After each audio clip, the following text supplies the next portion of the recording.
갖춰진 다음에 수사가 시작된다.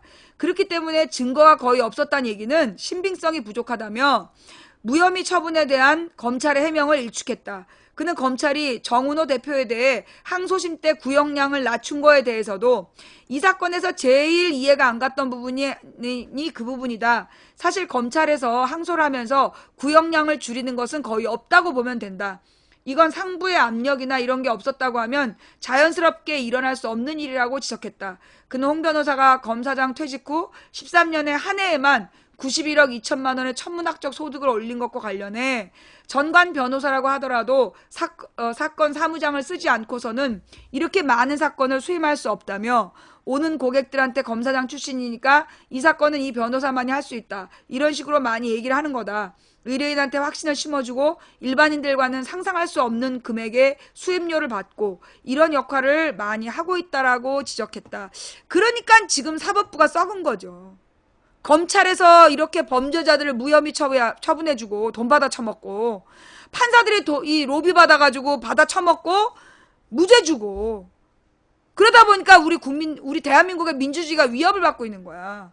이 사법부 개혁 굉장히 심각한 문제예요. 관련해서 영화로 부러진 화살이라는 안성기 주연의 영화가 있었지요. 예. 근데 안성기 씨는 그 영화 이후로는 출연한 작품이 없어. 이게 사법부 비리라든가 또는 지난번에 변호인처럼 송강호 씨가 변호인 출연한 다음에 그 송강호 작품이 사도밖에 없었잖아. 그죠? 변호인 출연 다음부터 송강호 출연 작품이 없어. 이게 왜? 제작자들이 의식 있는 배우들은 빼랜대잖아. 아주 기가 막히는 문제였다.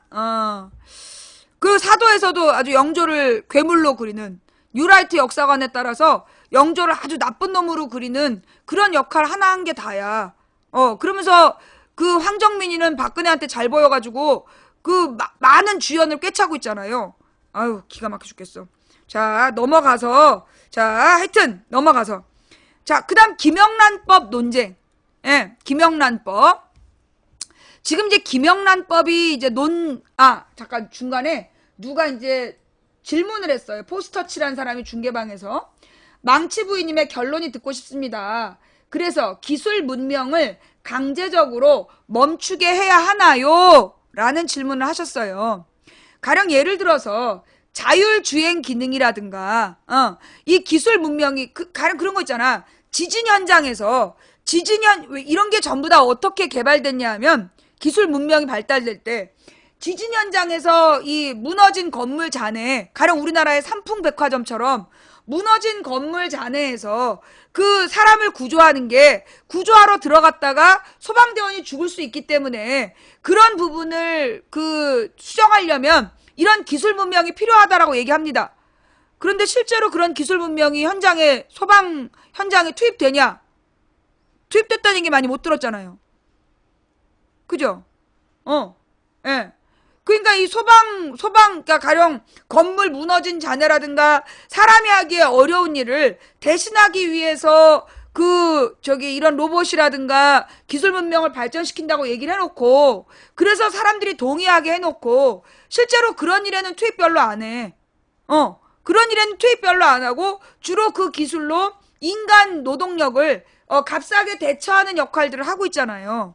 그러니까 사람이 할 수 있는 일은 사람이 하게 해야 되는데 그래야 우리가 공동체가 먹고 사는데 소위 이건 기술 문명을 개발할 거냐 말 거냐의 문제가 아니야. 왜 간디의 7가지 얘기가 나오잖아요.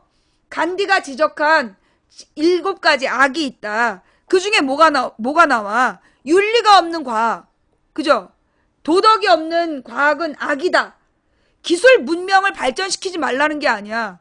기술 문명을 부자들이 어떻게 부도덕하게 이용하는가 그 문제를 지적하고 있는 거죠.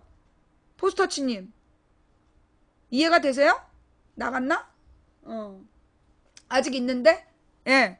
기술 문명을 발전시키지 마라. 이거 주제 아니에요. 과학기술을 발전시키는데 그 과학기술을 얼마나 도덕적으로 윤리적으로 사용하느냐의 문제라는 거죠. 생명을 구하는 데에다가 그런 기술을 쓴다면 그건 좋은 거야. 근데 그게 아니라 지금 이런 기술들은 생명을 구하는 기능이 아니라 노동력을 더 값싸게 교체하려는 수단으로 만드는 거기 때문에 이거는 우리가 무조건 좋다라고 찬성할 내용이 아니다. 포스터치님! 대꾸가 없어. 자나봐. 그래서 그 간디의 7가지 악에 대해서 한번 찾아봐 주시기를 바랍니다. 이게 대부분 기술 문명을 발전시키는 목적이 뭐냐? 부자의 이윤을 위한 기술 문명이 되면 안 된다는 거야. 생명을 보호하기 위해서, 생명을 보장하고, 뭐 자연을 연구하기 위해서, 인간의 한계를 넘어서는 그런 기술 문명이라면 이해할 수 있지만, 그게 아니라, 사람이 할 수 있는 일을 좀 더 값싸게, 노동자를 기계로 기계로 교체해가지고, 그 이윤을 더 추구하려는 목적으로 과학기술을 사용하고 있기 때문에, 그게 문제다. 내가 옛날에 무슨 얘기를 들었냐면, 내가 그때 90년대 말에 읽은 기사예요. 그때 뭐가 있었냐 하면, 일본의 어떤 마을이 너무나 노인 인구들은 많아지고 일자리가 사라지니까 그 마을에서 어떻게 했냐면, 어느 시간대, 출퇴근 시간대에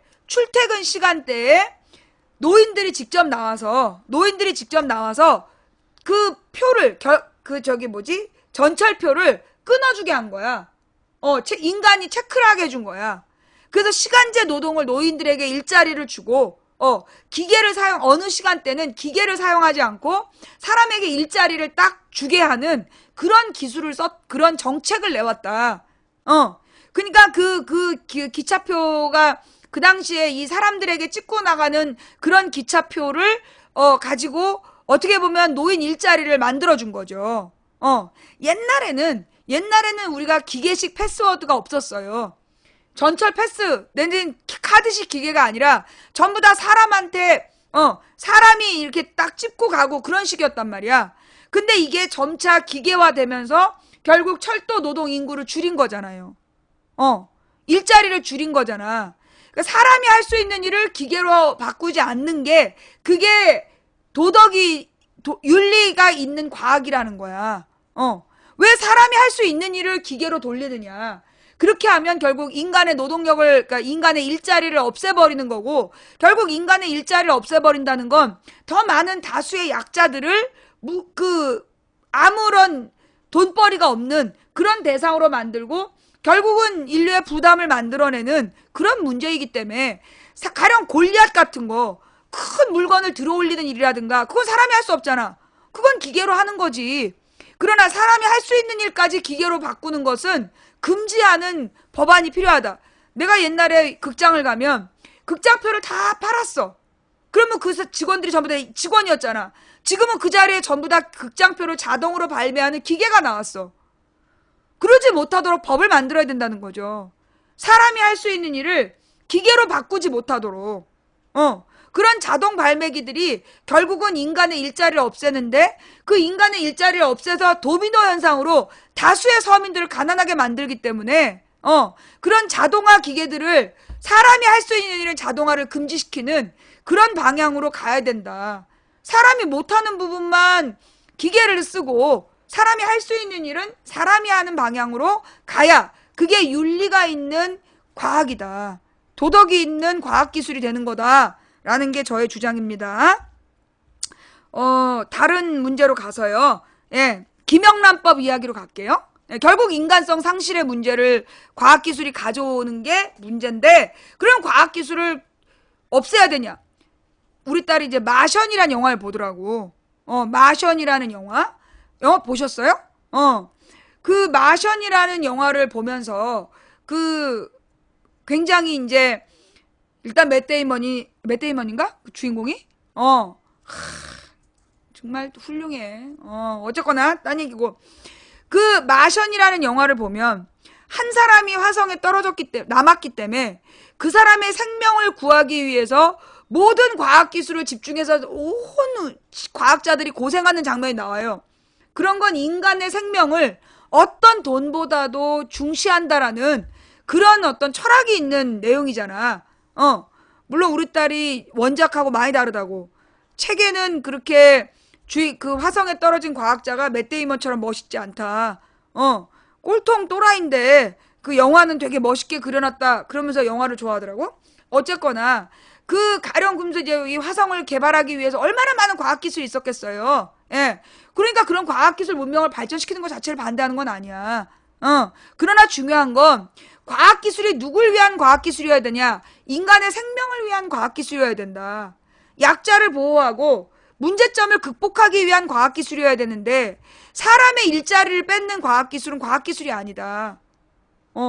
그게 나의 주제예요. 자, 지금 이제 어저께 김영란법이 되게 논점이 됐었어. 근데 또 쑥 들어갔어. 그죠? 자, 김영란법 이야기. 김영란법에 의하면 1인당 3만원, 그 다음에 선물은 5만원, 그 다음에 경조사비는 10만원을 넘으면 안 된다 라는 시행령을 박근혜가 만들었어요. 그러자 이 시행령을 놓고 지금 경제 활성화에 방해가 된다, 내수 경제를 위축시킬 것이라는 이 조중동의 반론이 막 일어나면서 한우 축산 농가가 울상이다, 그런 얘기들을 막 얘기하고 있잖아요. 그러면서 김영란법을 없애야 된다. 그럼 이제 김영란법이 뭐냐 하면, 김영란이 대법관이야. 대법관 출신인데 이 대법관이 우리나라의 이 전관 로비를 비롯해서 그 뇌물수수가 너무나 심하다. 뇌물수수가 너무 심하다. 그래서 김영란법의 핵심은 뭐였냐면 100만원 이상의 돈을 받으면 업무상 관련이 없어도 처벌해야 된다. 그게 김영란법의 핵심이에요. 김영란법은 3만원, 5만원, 10만원 얘기하는 게 아니라 고위공직자가 100만원 이상의 선물을 받으면 그건 뇌물로 봐야 된다. 그러니 업무 연관성이 없어도 처벌할 수 있도록 해야 된다. 그게 김영란법이야.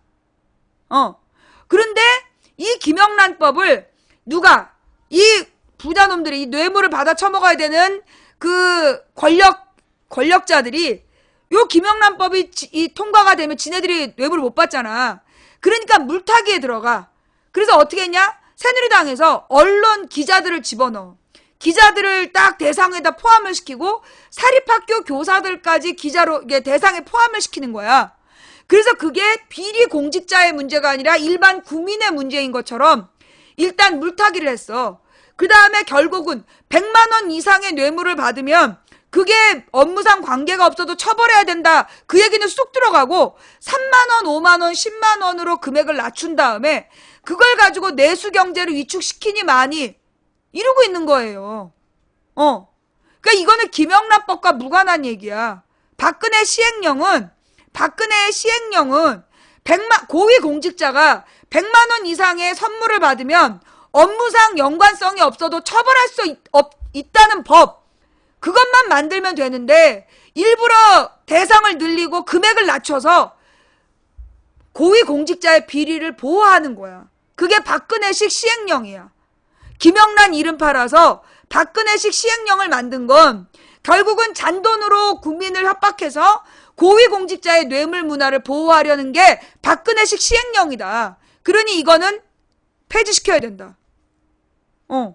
맨 처음에 얘기했던 대로 100만원 이상의 선물을 받으면 그건 업무상 연관성이 없어도 처벌할 수 있다는 그거 하나만 살리면 되는 거야. 나머지는 필요 없고, 고위공직자가, 공무원이 판사나 검사나 또는 행정부 인사나 이런 공무원들이 100만원 이상의 선물을 받으면 업무와 유관성이 없어도 그냥 처벌하고 직위해제해야 된다. 그래야 이 나라가 뇌물이 없는 깨끗한 나라가 된다. 근데 이것들이 지금 3만원, 5만원, 10만원으로 낮춰갖고 지금 3만원 이상의 고급 식당들이 망하게 생겼다. 그 다음에 한우 선물 세트는 명절 때 다 나가는데 보통 20, 30만원짜리인데 그 한우 선물 세트를 팔 수 없기 때문에 축산농가가 망한다. 그러니까 김영란법을 반대해야 된다. 이런 개새끼들을 봤나? 야! 원래 얘기대로 100만원으로 가야 돼. 100만원 이상의 선물을 업무와 유관하지 않더라도 받으면 그게 뇌물로 치는 그걸로 가. 왜 그 밑으로 왜 내려가는 거야? 그리고 공무원으로 가, 공무원으로. 어? 왜 쓸데없이 다른 사람들한테까지 늘리고 지랄이야? 문제는 뭐냐? 기자들한테까지 늘리니까. 사실 뭐, 한겨레 경향 오마이 기자가 누가 100만 원 이상을 받겠어. 어? 그러니까 이건 이제 조선일보, 동아일보 같은 메이저 언론들이 지네들이 받는 게 이제 100만 원 이상의 선물을 많이 받아 챙겼나 보지. 그러니까 이제 걔네들이 되게 부정적으로 물타기를 지금 하고 있는 거예요. 예. 김영란법으로 한우 농가 막대한 타격 보완해야 돼. 이게 지금 새누리의 주장이야. 김영란법으로 한우 농가가 막대한 타격을 받으니까 이걸 보완해야 된다. 한마디로 그래서 이 김영란법을 흐지부지 시키자. 요게 지금 새누리와 조선일보 조중동의 목적이에요. 왜냐하면 지네들의 로비를 못하게 하니까. 로비를 계속하기 위해서, 뇌물을 계속 주고받을 수 있는 문화를 유지하기 위해서 금액을 낮추고 대상을 확장시켜서 물타기를 하고 있는 거야. 원래대로 돌아가서 공무원이 아니 사립학교 교사가 공무원이야? 왜 사립학교 교사까지 포함을 시켜? 언론사의 기자들이 공무원이야? 왜 언론사 기자까지 포함을 시켜? 근데 사립학교 교사나 언론사 기자까지 포함시키면 맞다. 어떻게 100만 원 이상은 무조건 뇌물로 간다. 그 기준을 살리라고.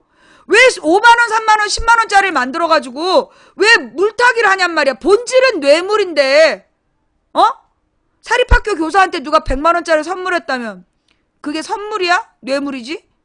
기자한테 100만 원 이상의 뭔가를 줬다면 그거 뇌물이지. 선물 아니잖아.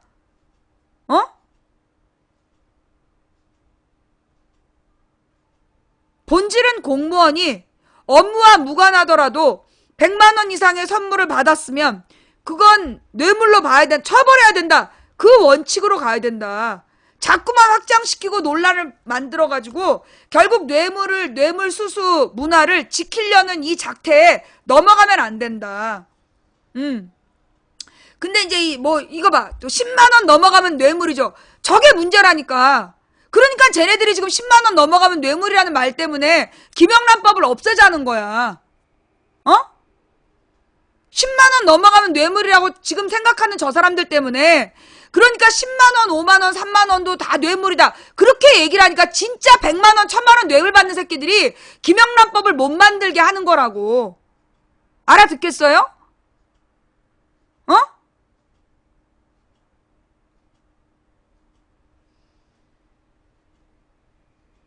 지금 매번 보면은 늘 사소한 물타기를 하는 사람들이 있어. 그 사소한 물타기가 경계를 흐리고 그래서 막 논란을 딴 데로, 그러니까 왜 그 배를 산으로 보내는 거야.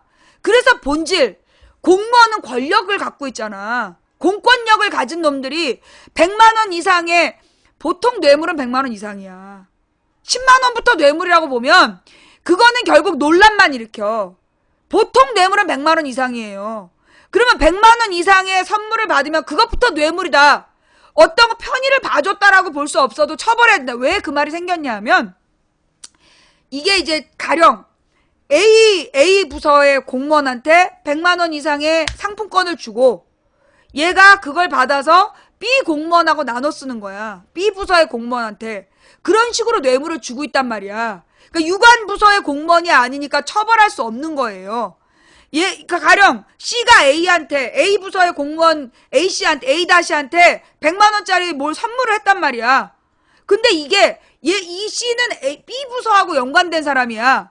그렇게 해서 변칙. 그래서 A를 통해 B하고 나눠 먹는 전달을 하는 거야. 그런 비리가 있어서 100만 원 이상이면 업무상 유관하지 않아도 처벌할 수 있게 해야 된다라는 법이 나온 거예요. 뭔 말인지 알아듣겠어? 그런데 저렇게 10만 원 이상은 뇌물이죠. 그렇게 얘기를 해가지고 결론은 10만 원까지 낮추자. 그래서 이 10만 원까지 낮추니까 한우 장사는 망했다. 이렇게 물타기를 하는 거야. 그래서 결국은 100만 원 이상을 처벌 못하게 하는 게 목적이라고. 알아듣겠어요? 못 알아듣겠어요? 아마 저 사람 아까 주장한 사람 끝까지 그건 아니라고 얘기하겠지. 업무상 유관하면, 예, 업무상 유관하면 금행하고 상관없이 처벌받아요. 지금 현행법에 업무하고 유관하면 금액에 상관없이 처벌받아요. 예. 업무하고 유관하면 금액에 상관없이 처벌을 받는데, 지금 그 100만 원 이상 그 얘기는 뭐가 나온 거냐? 중요한 건 업무와 유관하지 않아도 100만 원 이상은, 이거는 틀림없이 그 3쿠션 뇌물이다. 그러니까 처벌하게 하자. 그게 핵심인 거야. 뭔 말인지 알아듣겠어요? 업무와 유관하면요, 30만 원, 20만 원도 뇌물로 처벌될걸요? 예. 아니야. 그래서 50만 원. 서울시에서 만 원만 받아도 그래서 50만 원짜리 상품권 받았다고 서울시에서 직위해제를 시켰잖아. 그랬더니만 판사가 그 50만 원은 직위해제는 부당하다 판결을 내린 거 아니야. 서울시 판단은 만 원 이상만 돼도 업무와 유관하면 이거는 직위해제 시켜야 된다. 그래서 서울시 공무원이 50만 원어치 상품권을 받았으니까 직위해제를 시킨 거야. 그런데 판사가 부당하다는 판결을 내렸어. 이유가 뭐야? 자기네들이 볼 때 50만 원은 뇌물이 아니라는 거지. 응. 자, 그러니까 본질은 맨 처음부터 결국은요, 30만 원짜리, 20만 원짜리가 중요한 건 아니야. 주로 결정적이고 나쁜 짓은 다 100만 원 이상을 주고받는다는 거야. 그러니까 100만 원 선으로 딱 그으면 실제로 100만 원부터가 심리적으로 뇌물이에요. 100만 원 정도 되면 심리적인 뇌물이고, 100만 원 이상을 주고받았다라면 이건 뭐다? 뭔가 대가야. 대가성이 주고받은 거야. 그래서 100만 원으로 하자는 건데, 그 100만 원부터가 진짜 뇌물인데 그거를 물타기 하기 위해서 10만 원부터 뇌물로 치자. 그러면서 물타기를 한다니까. 그래서 그건 너무 그러면 한우 농가 망한다. 3만 원, 한 사람이 한 3만 원 이상 돈 받으면, 식사 대접을 받으면 뇌물이다. 그러면 식당에서 4, 5만 원짜리 밥을 못 판다. 뭐 이런 얘기를 해갖고 논란을 일으키는 거야. 그래서 결국은 뇌물 수수 문화를 싹 넘어가는 거예요. 물타기를 싹 해서 100만 원 이상 뇌물 주고받는 새끼들을 보호하기 위해서 3만 원, 10만 원을 만든 거라고. 근데 거기에 딱 동승해가지고 10만 원부터가 뇌물이다 이러고 앉아있으니까 김영란법이 무산이 되고 결국 뇌물 받는 새끼들이 또 무사해지는 거야. 알아듣겠어요? 인정은 안 하겠지만 여기까지 설명하고, 야, 이 김영란법이 뭔지 알겠다. 근데 이 김영란법이 그 법안 자체를 처음에 안 돼. 디테일하게는 조금 문제들이 있었다는 거야. 조금 디테일하게 그 좀 안 맞는 것들이 있어서 고칠 부분은 있지만, 그게 고위공직자가 100만 원 이상의 선물을 업무와 무관하게 받아도 뇌물이라는 게 핵심인데, 요거를 금액을 낮추고 대상을 넓혀서 물타기를 하고 있는 저놈들의 술수에 넘어가면 안 된다. 무슨 얘기인지 알겠어요? 자, 몰랐다. 그런 줄 모르고 3만 원도 뇌물이라고 생각했다 손. 3만 원, 5만 원, 10만 원도 뇌물이다라고 생각하면서 덩달아서 욕했다. 넘어가신 겁니다. 예. 여러분들 넘어가신 거예요. 이 본질을 흐리는 거예요. 그 다음에, 예. 그쵸. 왜냐하면 이런 식으로 사실 본질을 딱, 이게 언론의 문제야.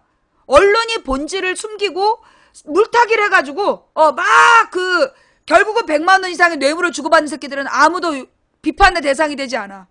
이게 왜 축산농가와 그 다음에 무슨 과일 농가와 국민이 싸워야 될 문제냐고. 과일 선물하면서 누가 비리를 저질러. 아니 10만 원짜리 과일 받고 누가 부정부패를 저질러 주냐고. 편의를 봐준 사람이 어딨어. 한우 상자 하나 받았다고 편의 봐준 사람이 어딨냐고. 한우 상자 밑에 1억 원짜리 수표가 들어있을 때 편의를 봐주는 거지. 결국은 금액을 낮춰가지고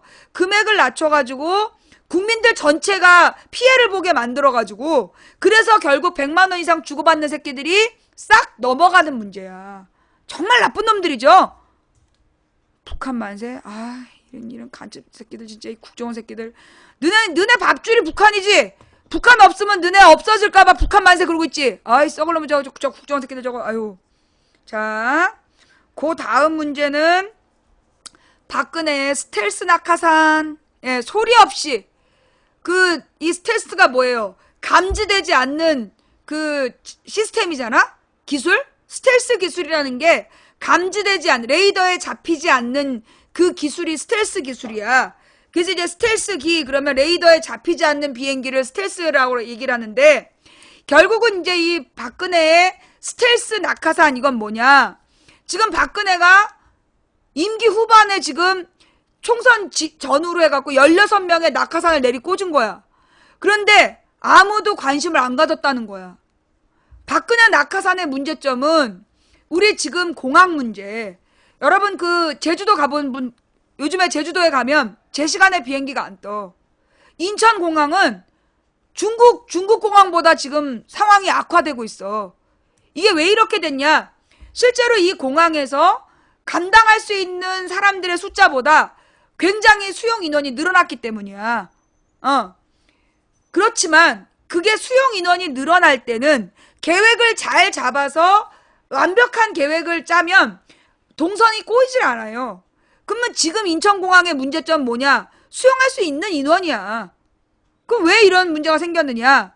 그러니까 대한민국 공항공사, 한마디로 모든 공항을 관리하는 최고 사령탑을 박근혜가 지금 3년째 내리 꼴통 새끼들을 꽂은 거야. 그럼 이 새끼들이 한 3, 4개월만 명함 팔고 그 다음에 그만두고 선거에 나가는 거야. 공항공사 사장 출신.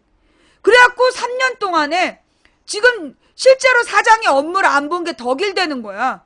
몇 달씩만 앉았다가 출마하고 그러면 사장이 없는 상태로 계속 진행이 된 거야. 그러니까 이 공항이 제대로 진행이 안 된 거야. 운영이 안 되는 거야. 박근혜가 뭐여? 네 친구냐? 예의를 지켜라. 이런 미친 인간을 봤나? 나 친구 가려 사귄다? 내가 미쳤냐? 박근혜랑 친구를 하게? 아, 나 이거 진짜 예의를 지키긴 다발. 뻥순이라고 안 불러주면 고마운 줄 알아. 니들처럼 육실할 놈이라고 안 부르면 어디서 하던 얘기를 마저 할게요. 자, 지금 이제 공항공사 문제는, 예, 공항, 가령 이제 박근혜 낙하산의 결정적 패단이 드러나는 게 공항이야. 여러분도 아시다시피, 웃겼어요? 예, 아주 그냥 웃음이 너무 많아가지고. 자, 우리나라의 인천공항이 사실은 아시아에서 동북아권에서요, 그러니까 중국, 일본, 한국 중에 최고의 공항으로 인정을 받았어. 왜냐하면 위치상 인천공항에서 인근 100km까지인가를 그으면 여기에 인근 100km가 아니라 200km인가 500km인가 여기에서 500km를 그으면 이 500km 안에 100만 명 이상의 도시가 40개 100만 명 이상의 도시가 40개가 있고, 그 다음에 이 지역에 살고 있는 인구가 10억 가까이가 돼요. 10억이 넘든가 하여튼 그래. 그러다 보니까 이 인천공항이 국제공항으로서 최고의 활용도를 갖는 거야. 그래서 여기서 이제 갈아타고 인근으로 이동을 하면, 그래서 이제 거기다가 가장 최근에 지어지면서 시스템을 자동화해서 우리 인천공항이 뭐라 그러나, 공항 평가에서 세계에서 우수한 평가를 노무현 때부터 이명박 때까지 받아온 거야. 근데 그걸 이명박 지나서 박근혜가 공항공사 사장을 개판으로 내리 꽂으면서 3년 만에 지금 일단 이명박이 계속 추진한 게 뭐냐? 인천공항을 민영화하는 거. 인천공항 민영화부터 시작해서 공항공사 민영화를 계속 추진을 한 거야. 그래서 뭐냐? 공항의 인력을 비정규직으로 바꾸겠다. 그래서 비용을 줄이겠다. 그런 작전을 폈는데 계속해서 5년 동안 그 공항 직원들이 반대를 한 거야. 그래가지고 이명박이 쪼개서 민영화를 시키기 시작한 거야. 그래서 공항 철도 이런 거 쪼개서 민영화 시키고 그런 짓거리를 하다가 나갔어. 그 다음에 박근혜가 아주 무능한 사장을 내리 꽂았는데 난 이거 의도적이라고 봐요. 그때 이명박 때 나왔던 음모론 중에 하나가 뭐였냐면, 이명박이 왜 인천공항을 자꾸 민영화하려고 하느냐. 그럼 공항을 민영화하면 어떤 문제가 생기냐면, 공항 이용료가 올라가고, 그러면서 이 민영 회사에서 비용을 줄이기 위해서 직원들을 잘라내기 때문에 관리가 안 된다. 서비스의 질은 낮아지고 이용료는 높아지는 게 민영화인데 왜 공항 민영화를 해서 세계 최고의 평가를 받고 있는 인천공항을 망치려고 하느냐. 그게 이제 거기까지는 공식적 비판이었어. 인천공항 노조의 공식적 비판이었는데 그 비판에 대해서 누군가가 음모론을 만들었어. 그러니까 음모론이라기보다 어떤 의혹을 제기했어. 무슨 의혹이었느냐 하면 일본을 위해서다. 이명박이 인천공항을 민영화하려고 했던 이유는 일본을 위해서다. 왜냐하면 원래 일본에 국제공항이 있었대. 그래서 그게 굉장히 유명했는데 일본이 이렇게 길잖아. 길고 일본은 철도가 별로 발달하지 않았대요. 왜냐면 산악지대가 많아가지고, 지형이 되게 불안정하기 때문에, 그래서 주로 비행기를 많이 이용을 한대, 일본이. 그래갖고 일본의 국제공항이 2개가 생긴 거야. 그랬더니만 공항이 2개로 갈라지면서 경쟁력이 사라진 거야. 경쟁력이 사라져갖고 그리고 그 공항이 또 민영화되고.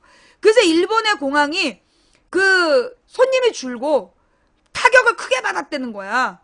그게 이제 뭐 해외에서 무슨 항공학을 연구하는, 무슨 시청자가 제보를 한 내용이야. 근데 인천공항의 경쟁력을 떨어뜨려야 일본의 국제공항으로 분산이 되고, 그래야 일본 사람들에게 도움이 되기 때문에 이명박이, 인천공항을 민영화 시키려는 거다라는 그거는 음모론이야. 근거가 없지만, 왠지 그럴듯한 그런 의혹을 제기한 사람들이 있었어. 그런데 박근혜가 대통령이 된 다음에 공항공사 사장을 계속 낙하산으로, 그것도 저질 낙하산을 내리꽂아서 공항공사의 경쟁력을 3년 만에 급격히 떨어뜨린 거야. 내가 진짜 깜짝 놀란 게, 내가 우연히 14년, 15년 13년, 14년 우연히 공항을 이용하게 된 거야. 국제공항을. 내가 원래 국제공항을 이용할 필요가 없는데 13년에는 유럽을 한번 가게 됐고 14년에는 미국에서 초청을 받아서 가게 됐단 말이야. 그래서 공항을 이용하게 됐는데, 그리고 15년 겨울에는 우리 동생을 해외여행을 한번 시켜주겠다. 이래가지고 이제 중국을 데리고 갔다 오면서 국제공항을 이용해 보니까 해마다 박근혜 정부 3년 동안에 국제공항이 개판이 되는 거야. 13년까지는 안 그랬어. 13년에는 정말 아주 스무스하게 제 시간에 갔단 말이야. 근데 14년에 미국에 갔다 들어오는데 보니까 공항이 개판인 거야. 외국에서 들어오는 사람들이 표지판을 보고 이동하잖아. 근데 표지판이 막 수리 중인 거야. 그러면 그 외국인들에게 안내가 있어야 되는데 없는 거야. 그래서 내가 14년에 들어와서 방송한 게 있어. 인천공항 왜 지랄이냐. 그리고 화장실도 너무 더럽더라고. 그런데 15년에 중국 갔다 오면서 보니까 완전히 국내선보다도 후진 거야. 내가 충격적인 건 중국에 있는 공항보다도 우리나라 국제공항 관리가 안 되고 있는 거야. 그러니까 박근혜 3년 만에 완전히 우리나라 공항이 개판이 됐어. 그 이유가 뭐냐?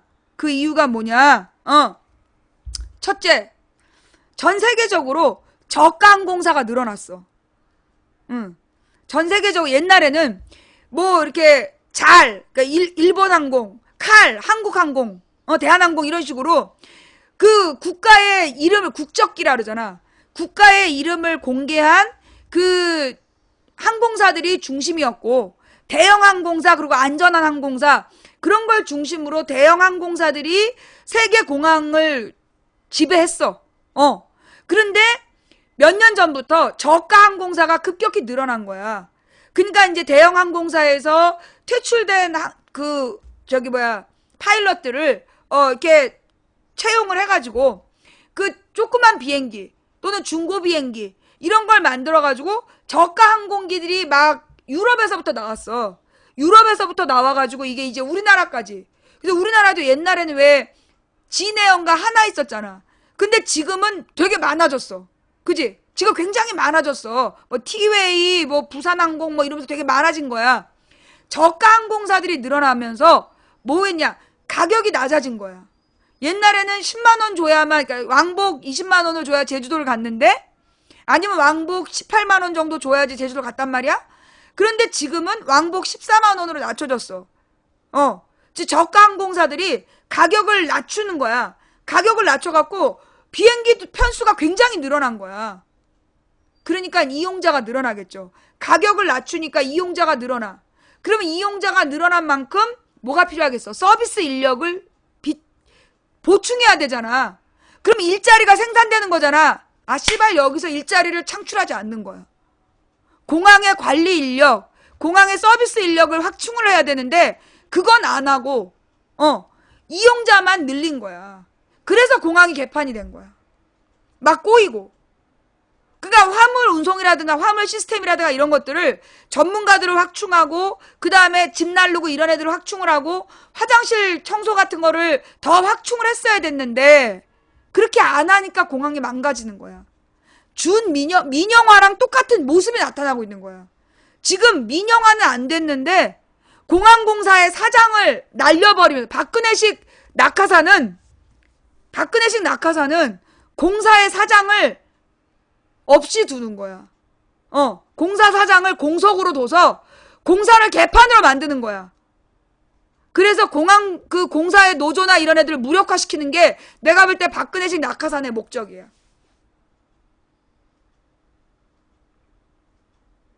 머리가 나빠서가 아니라 나는 의도라고 봐. 박근혜가 그렇게 머리가 좋은 게 아니라 내가 볼 때 박근혜 권력의 핵심들이 그런 식으로 그러더니 박근혜가 드디어 지금 오늘인가 어제 발표했잖아. 공사 민영화를 추진하겠다.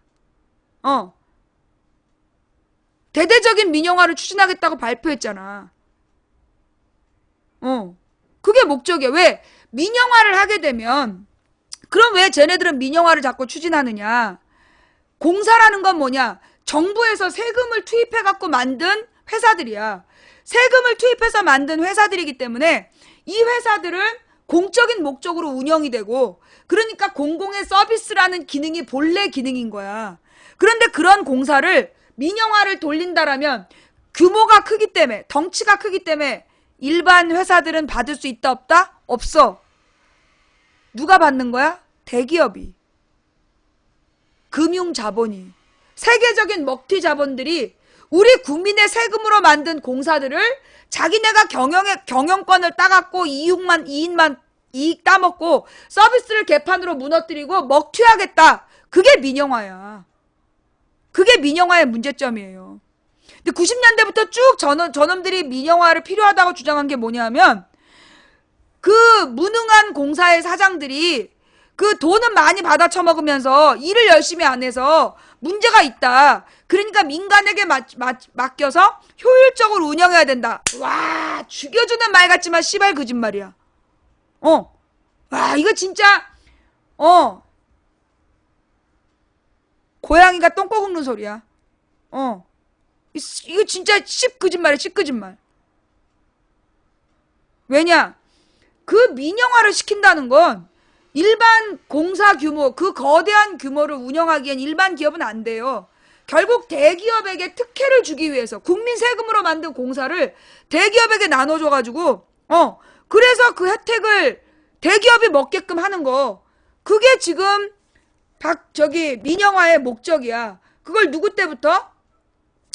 이명박 때부터 꾸준히 추진한 거야. 이명박 때부터 꾸준히 추진한 거고 물론 민영화 해야 된다는 주장은 김영삼 때부터 나왔어. 김영삼 때부터 나와가지고 김대중 때 IMF 체제에서 막 민영화 시켰어. 구조조정한다고. 근데 노무현 정부 때 민영화를 해야 되는 건 맞다.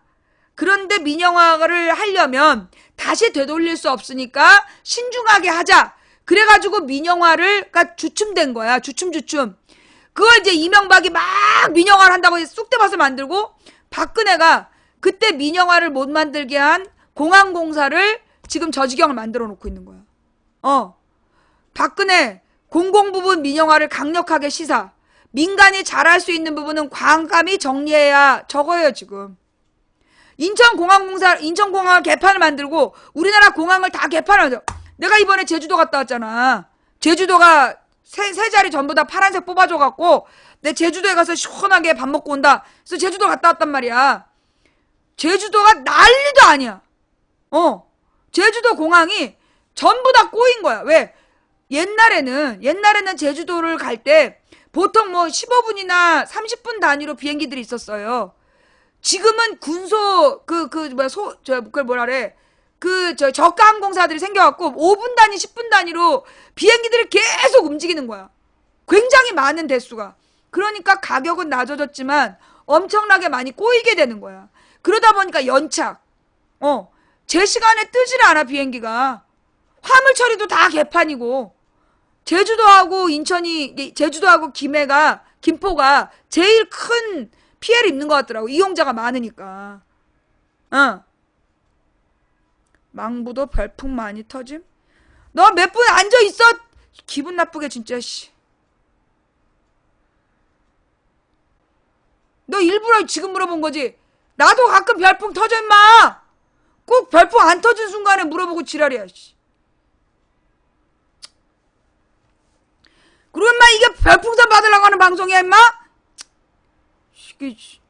꺼져 임마. 별풍선 터지는 거 보고 싶으면 꺼져 새끼야. 됐어요? 예, 아이 기분 나빠. 자, 물론 우리 방송에서는 별풍선을 쏜다 그래서 어떤 리액션은 없어요. 예, 별풍선을 쏜다 그래서 어떤 리액션은 없어요. 물론 만 개부터 반응합니다. 10,000개 이전에는 반응하지 않아요. 예, 왜? 10,000개는 김영란법이기 때문에 100만 원부터가 뇌물이기 때문에 10,000개는 블랙을 걸어요. 10,000개 이상 쏘면 그 전에는 못 본 척 리액션. 예. 왜 그러느냐?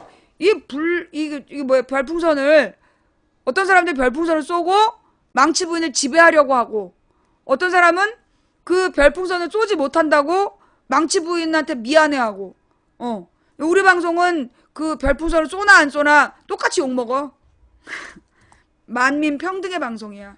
10,000개 이상 쏘면 블랙이고 10,000개 밑에는 만인 평등의 원칙에 따라 똑같이 욕먹어. 뭐 녹색 딱지 달았다고 그래가지고 봐주고 그런 거 없어. 자, 아프리카에 많은 비극이 있었기 때문이죠. 별풍선을 너무 많이 받아가지고 돈을 너무나 쉽게 생각하는 많은 BJ들이 오늘도 뭐 아프리카를 비롯해서 1인 방송에 대한 규제를 하겠다. 오늘 나온 기사는 그래도 아프리카가 주범이 아니야. 아프리카가 주 타겟이 아니라 많은 1인 방송들을 전부 다 뭐 자율 시행을 보겠다라는 내용이야. 근데 이제 항상 이제 아프리카가 언론에 까일 때는 언제나 망치부인이 뭔가 대박친 다음이야. 언론이 늘 숨겨왔던 뭔가 비밀을 망치부인이 딱 터트리면 꼭 아프리카가 욕을 먹어. 뭔가 뭐 이상한 선정적 방송을 한다는 둥. 근데 솔직히 아프리카가 가장 클린 지역 아니에요? 아프리카가 지금 제일 클린한 방송이고 실제로 문제 있는 방송 타 사이트들이 많잖아. 근데 맨날 아프리카만 욕을 해. 타 사이트 화면 가지고 아프리카를 욕하고 있어. 그리고 무엇보다 아프리카에서는요 자율 규제가 제일 강해요. 그래서 조금만 문제 있으면 전부 다 퇴출돼. 근데 이 다른 지역의 다른 사이트들은 그렇지 않은데 늘 다른 사이트의 문제를 아프리카 개인 방송인 것처럼 그렇게 비난해. 그 이유는 전부 다 나 때문이야. 내가 대박을 쳤기 때문에. 어제 방송이 또 그들의 심기를 건드렸나 봐.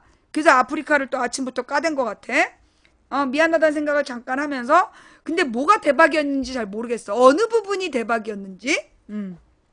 자, 그래서 이제 이 스텔스 낙하산 이야기, 예, 스텔스 낙하산 이야기는, 자, 박근혜식 낙하산의 문제점, 박근혜식 낙하산의 문제점이 뭐다?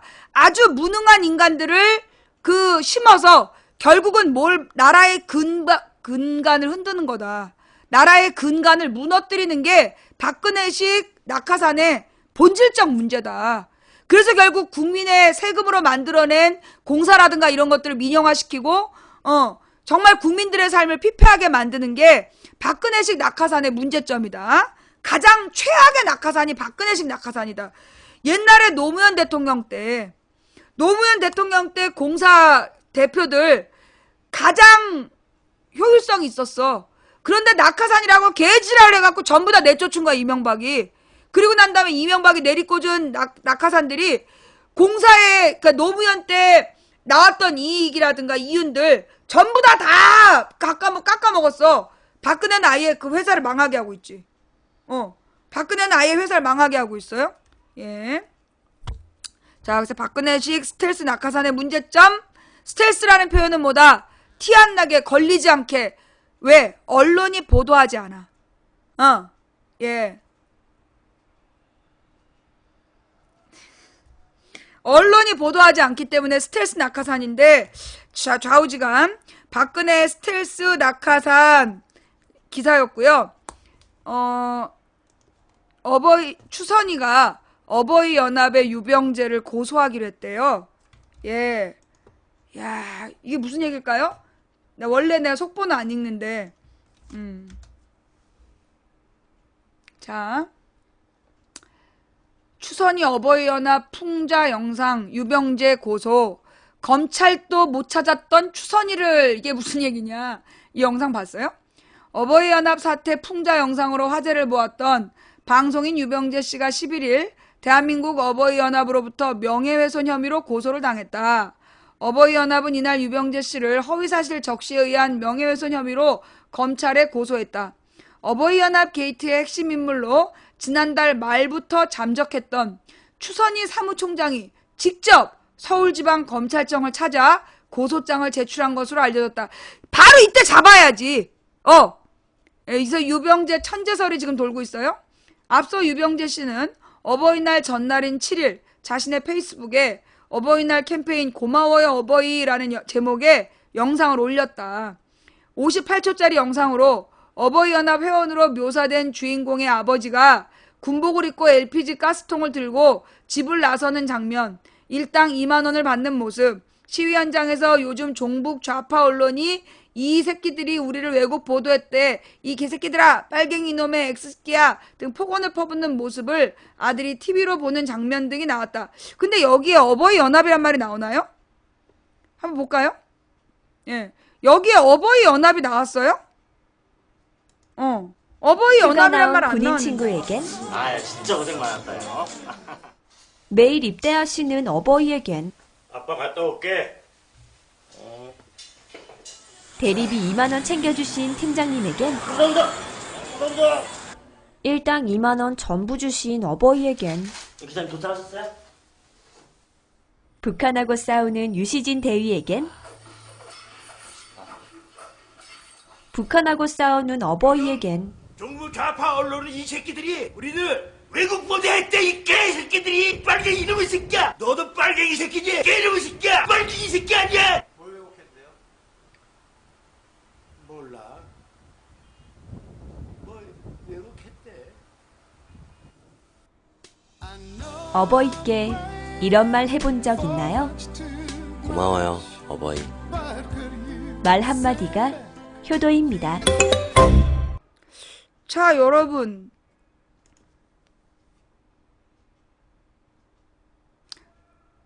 여기 어버이연합이라는 얘기 나오나요? 이 어버이연합이란 말 나와요? 이걸 검찰에서 이걸 어버이연합 외구 명예훼손이라고 처벌을 할 수는 없다고 보는데? 여기 어디도 어버이연합이란 말이 안 나와요. 처음부터 끝까지. 그냥 고마워요 어버이. 어버이가 뭐야? 어버이날 어버이잖아. 예.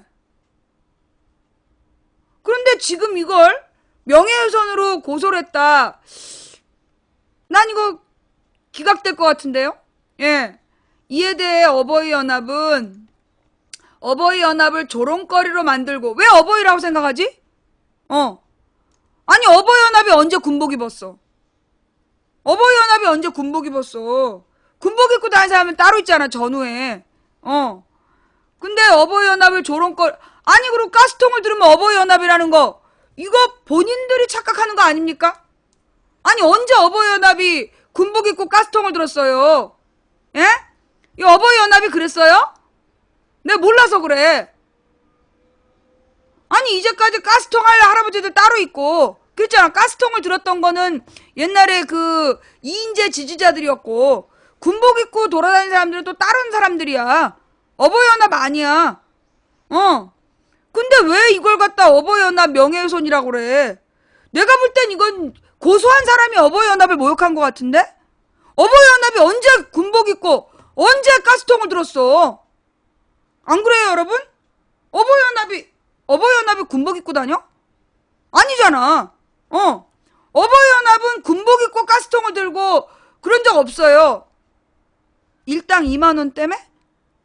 아니, 뭐 일당 2만원 받으면 전부 다 어버이연합인가? 그리고 그 일당 2만원 탈북자 얘기였잖아. 왜 이렇게 생각하지? 난 이해가 안 됐는데?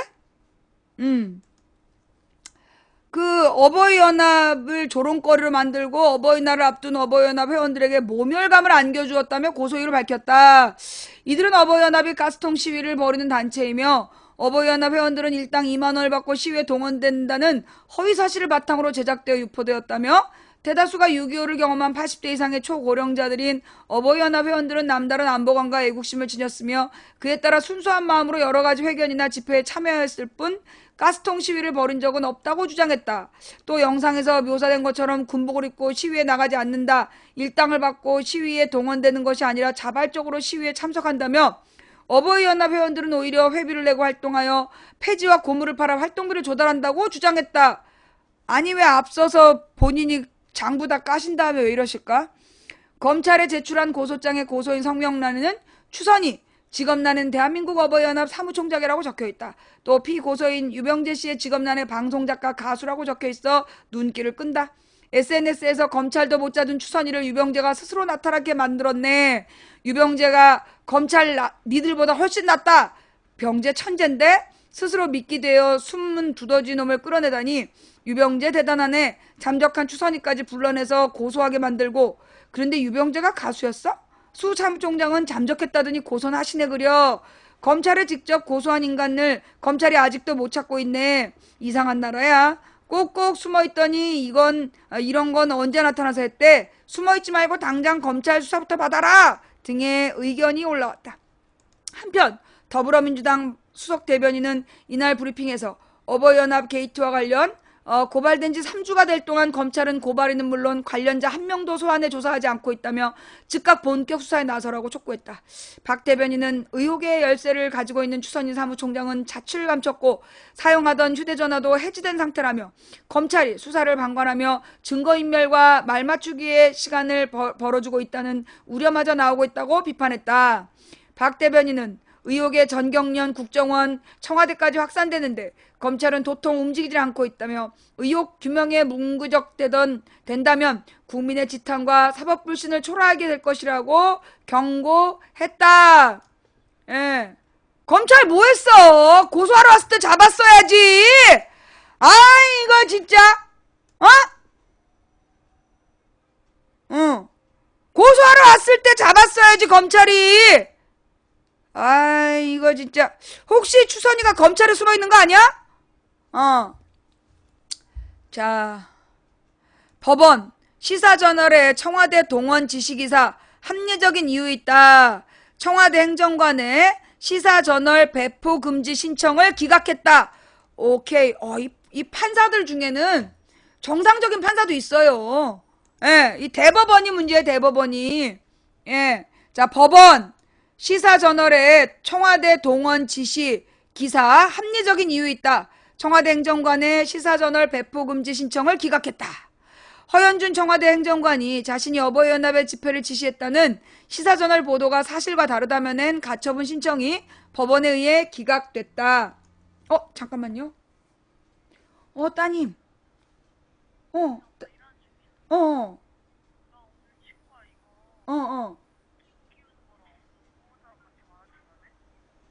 그래? 5시? 그럼 어떡하지? 엄마 지금 일하고 있는데?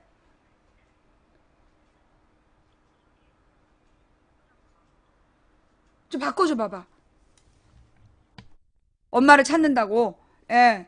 이게 딸내미가 나 닮아가지고 이제 그 치열이 고르지 않은데 지금 뭐 치열 잇몸에 문제가 생겨갖고 교정을 해야 돼요. 그리고 이제 엄마가 필요하대. 잠깐만요. 30분 안에 끝내야 돼. 빨리 갑시다. 자, 그래서 법원이 그 시사저널 보도에 가처분 신청 법원이 기각했다. 서울 서부지법 민사 2부 이건배 수석부장판사는 11일 허현준 행정관이 시사저널을 상대로 낸 출판금지, 인터넷기사 게시금지 가처분 신청을 기각했다고 밝혔다. 법원은 허 행정관은 청와대 행정관으로서 상당히 공적인 지위에 있으며 시사저널이 사건 기사와 같은 내용의 의혹을 품을 만한 합리적인 이유가 있어 보인다고 기각 이유를 밝혔다. 법원은 또한 보도 내용이 객관적인 자료에 의해 최종적으로 증명되지 않았다 하더라도 현 단계에서 허 행정관의 인격권이 언론의 자유보다 우선한다고 단정하기 어렵다라고 판시했다. 시사저널은 추선희 어버이연합 사무총장을 인용해 청와대 행정관이 1월 4일 한일 위안부 합의의 체결과 관련한 집회를 개최해달라는 문자 메시지를 보냈다고 보도했고, 이에 허 행정관은 허위보도로 명예훼손됐다며 이 기사가 실린 시사저널 1384호의 출판 배포를 금지하고 인터넷 기사를 삭제해달라는 가처분 신청을 냈다. 근데 기각됐다. 쌤통 도람통 깡통. 예, 자, 그러면 지금 시간이 없으니까, 자, 일단 여러분, 그, 이란 건설 외교 부풀리기 심했다. 알지? 예. 그 박근혜가 지난주에 무려 42조 원짜리 건설 계약 땄다고? 이거 딱 이명박의 원전 외교하고 판박이야. 왜 이명박이 42조 원짜리 아랍에미리트 원전 계약했다고 막 입술이 부릅떴다고 쇼한 다음날 뻥까지 마라 이렇게 들통나가지고 개망신 당했잖아요. 박근혜도 똑같아. 지금 바로 며칠 만에 42조짜리 계약이라고 막 뻥을 깠는데 벌써 2조가 계약이 무효가 됐다. 벌써 2조는 계약이 무효가 됐다. 그게 이제 언제 한번 밥 먹자 이런 얘기인데 밥 못 먹겠다 이렇게 됐다는 얘기예요. 나머지 40조도 뭐 이제 그런 수준이겠죠. 내년 이맘때쯤 확인해보면 얼마나 남아있을지. 이 박근혜 이란 건설 외교 부풀리기 심했다. 뻑하면 중동 가가지고 뻥치고 있는 거 박정희의 중동 외교의 추억을 팔고 싶은 욕심이겠죠. 아침마다 CBS 라디오에서 나오는 파독 간호사 얘기도 진짜 독일 간호사 같던 할머니들을 팔아가지고 박근혜의 박정희 추억팔이 사실은 이 독일의 파독 간호사와 독일의 파독 광부들 중에 그때 엉뚱하게 동백리 간첩 사건에 연루돼갖고 그때도 무고한 시민이 엄청 피해를 봤어. 남산 끌려가가지고. 그죠? 그 얘기도 나중에 다시 한번 하는 걸로 하고. 일단, 그쵸. 그 얘기 나중에 다시 한번 합시다. 관련 기사 좀 올려주시고요. 그 다음 오늘 그러니까 주제가 박지원이었잖아. 오늘 박지원이, 자, 여러분, 일단, 너무 웃지 마시고, 박지원이 자기가 대통령 한번 해보겠다. 이런 기사를 냈어요. BBS라는 라디오 방송에 출연해가지고, BBS라는 라디오 방송에 출연해가지고, 자기도 대통령 한번 해보겠다. 그러면서, 이제 국민의당은 아직 대통령 후보가 결정되지 않았다. 이런 얘기를 하면서 대통령 한번 해보겠다라는 얘기를 했어요. 근데 막 많은 사람들이 전부 다 막 비웃고 있는데, 일단 이제 신문 기사로 확인을 하면, 자, 잠깐만. 가을호 수아비님, 중계방에 계신 가을호 수아비님, 잠깐만요. 잠깐만, 우리 가정 문제를 좀 해결하고,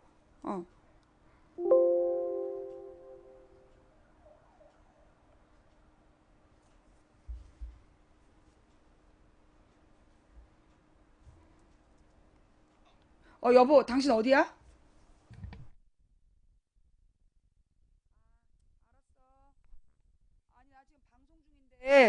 영민이가 그 저기 치과에 와달라 그래가지고 당신이 나 대신 갈 수 있나 했더니 알았어. 자, 10분 남았어. 자, 이 박지원이 대통령 출마하겠다라는 선언을 했어요. 예, 박지원 대통령 한번 해보려고 한다. 모두들 이 말을 보고 막 비웃고 있죠. 뭐 노망이라는 동 막 이러면서 막 비웃고 있는데 여러분 이 기사의 목적이 뭔지를 분명히 알아야 돼요. 예, 이 기사의 목적이 정말로 박지원이 대선 출마한다는 얘기일까요? 예? 뭐 물론 진짜 출마한다고 그럴 수도 있는데 제가 볼 때는요. 이 시점에서 박지원이 그 내년 대선 도전 여부에 대해서 한번 해보려고 한다라고 이야기한 목적은 따로 있다. 진행자가 웃으면서 그럼 국민의당에 대해 국민의당이 이제 대선 주자가 여러 명이 생겼네요 라고 말하자 박원내 대표는 안철수 대표도 그런 말씀 했지 않나. 뭐 이런 얘기를 하고 얘기를 했는데요. 이 본질은 뭐냐. 우리가 지금 찾아낸 호남에서 지금 안철수 지지율하고 국민의당 지지율이 훅 빠진 이유. 이게 지금 호남에서 호남 네트워크가 묻지마 안철수 그 기반을 조성하고 있다. 우리가 그걸 밝혀냈잖아. 그래서 그게 소문이 확 도는 것 같아. 지금 이 호남에서 안철수를 대통령 후보로 지금 띄우려고 지금 작업 중에 있다라는 우리의 추리가 이제 그러니까 증명된 거 아니에요. 그러니까 새누리당에서 안철수를 지지했다. 그리고 이 안철수가 비례대표로 뽑은 국민의당 비례대표들이 이명박 사람들이다. 그러니까 새누리당과 안철수의 어떤 모종의 관계, 그리고 지금 새누리당이 자기네들로 후보가 안 되니까 안철수를 지지하기 위해서 지금 호남을 이용하고 있다. 그런 우리의 추리가 이제 밝혀진 거야. 그러면서 지금 안철수하고 국민의당 지지율이 폭락을 했단 말이에요. 그러니까 지금 이 박지원이 안철수로 확정된 거 아니다라는 얘기를 지금 하려고 한 거 아니냐. 이 기사의 핵심은 자기가 정말 대통령을 하겠다고 그러는 거면 당황스럽지만 제가 볼 때 이 기사의 목적은요.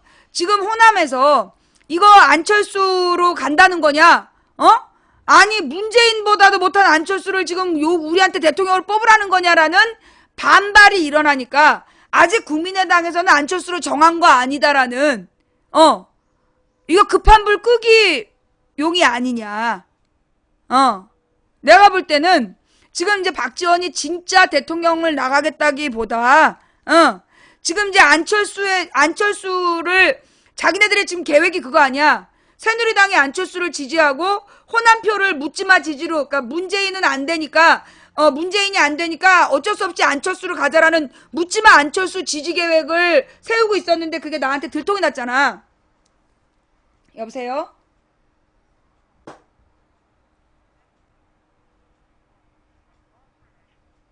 아, 그래? 그럼 너만 하고 엄마는 오늘 안 가도 돼?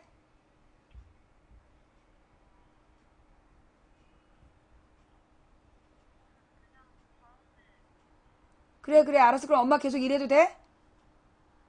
미안. 예, 천천히 해도 된대요.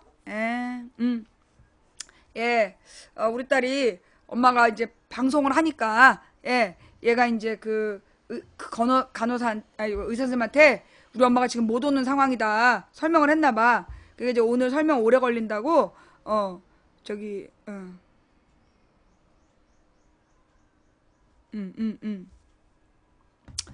네. 하여튼 그랬어요. 예. 자, 그래서 이제 지금 안 가도 된다니까 천천히 얘기합시다. 기사를 한번 볼까요? 시간 여유가 갑자기 생겨서. 박지원 국민의당 원내대표가 11일 내년 대선 도전 여부에 대해 한번 해보려고 한다. 박 원내대표는 이날 불교방송 고성국의 아침 저널과의 인터뷰에서 한 청취자가 문자를 통해 직접 나는 이 청취자의 정체가 궁금해. 나는 솔직히 청취자의 정체가 궁금해. 직접 대통령 한번 해보세요 라고 권유하자 굉장히 기분 좋은 소리네요. 라며 이같이 말했다. 진행자가 이에 웃으면서 그럼 국민의당에 이제 대선 주자가 여러 명 생겼네요. 라고 말하자 박 원내대표는 안철수 대표도 그런 말씀을 했지 않나. 당권도 자기는 함께하지 않겠다. 문재인 대표는 꽝도 먹고 알도 먹고 국물도 먹다가 당이 분열되어 버렸지 않느냐. 얼마나 좋냐. 그러면서 그런데 안철수 대표께서도 손학규 등 모든 사람이 우리 국민의당에 들어와서 대권 후보에 강한 경선을 하자. 그렇기 때문에 사실상 더민주는 문재인 전 대표로 후보가 확정된 상태로 봐야 되지만 우리의 국민의당에는 후보가 아직 확정되지 않았다. 그래서 강한 경선을 하기 때문에 저라고 못 들어갈 이유는 없다고 답했다. 진행자가 이에 오늘 박지원 대선 출마 선언한다 이렇게 신문에 제목 나가도 괜찮겠냐 묻자 아주 좋겠다라고 답했다. 자, 이 사람의 자, 일단 지금 이제 갑자기 문자가 왔어요. 이게 진심이면 어떡해요. 목포 시민들이 알아서 해주셔야지. 어떡하겠어. 이게 진심이면 어떡하냐는 이제 그 긴급한 문자가 왔는데, 예, 목포 시민들이 알아서 정리해 주셔야 되겠죠. 예.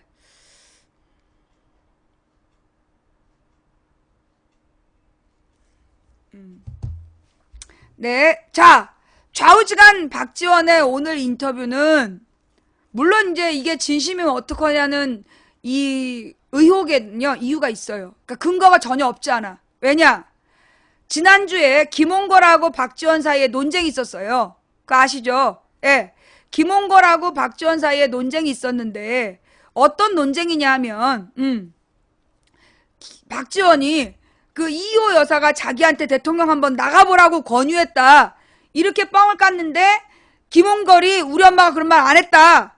그래가지고 이제 그랬더니만 박지원이가 자기가 이호 여사한테 받은 편지도 있다. 근데 공개를 안 하고 있어. 그게 지난주였어요.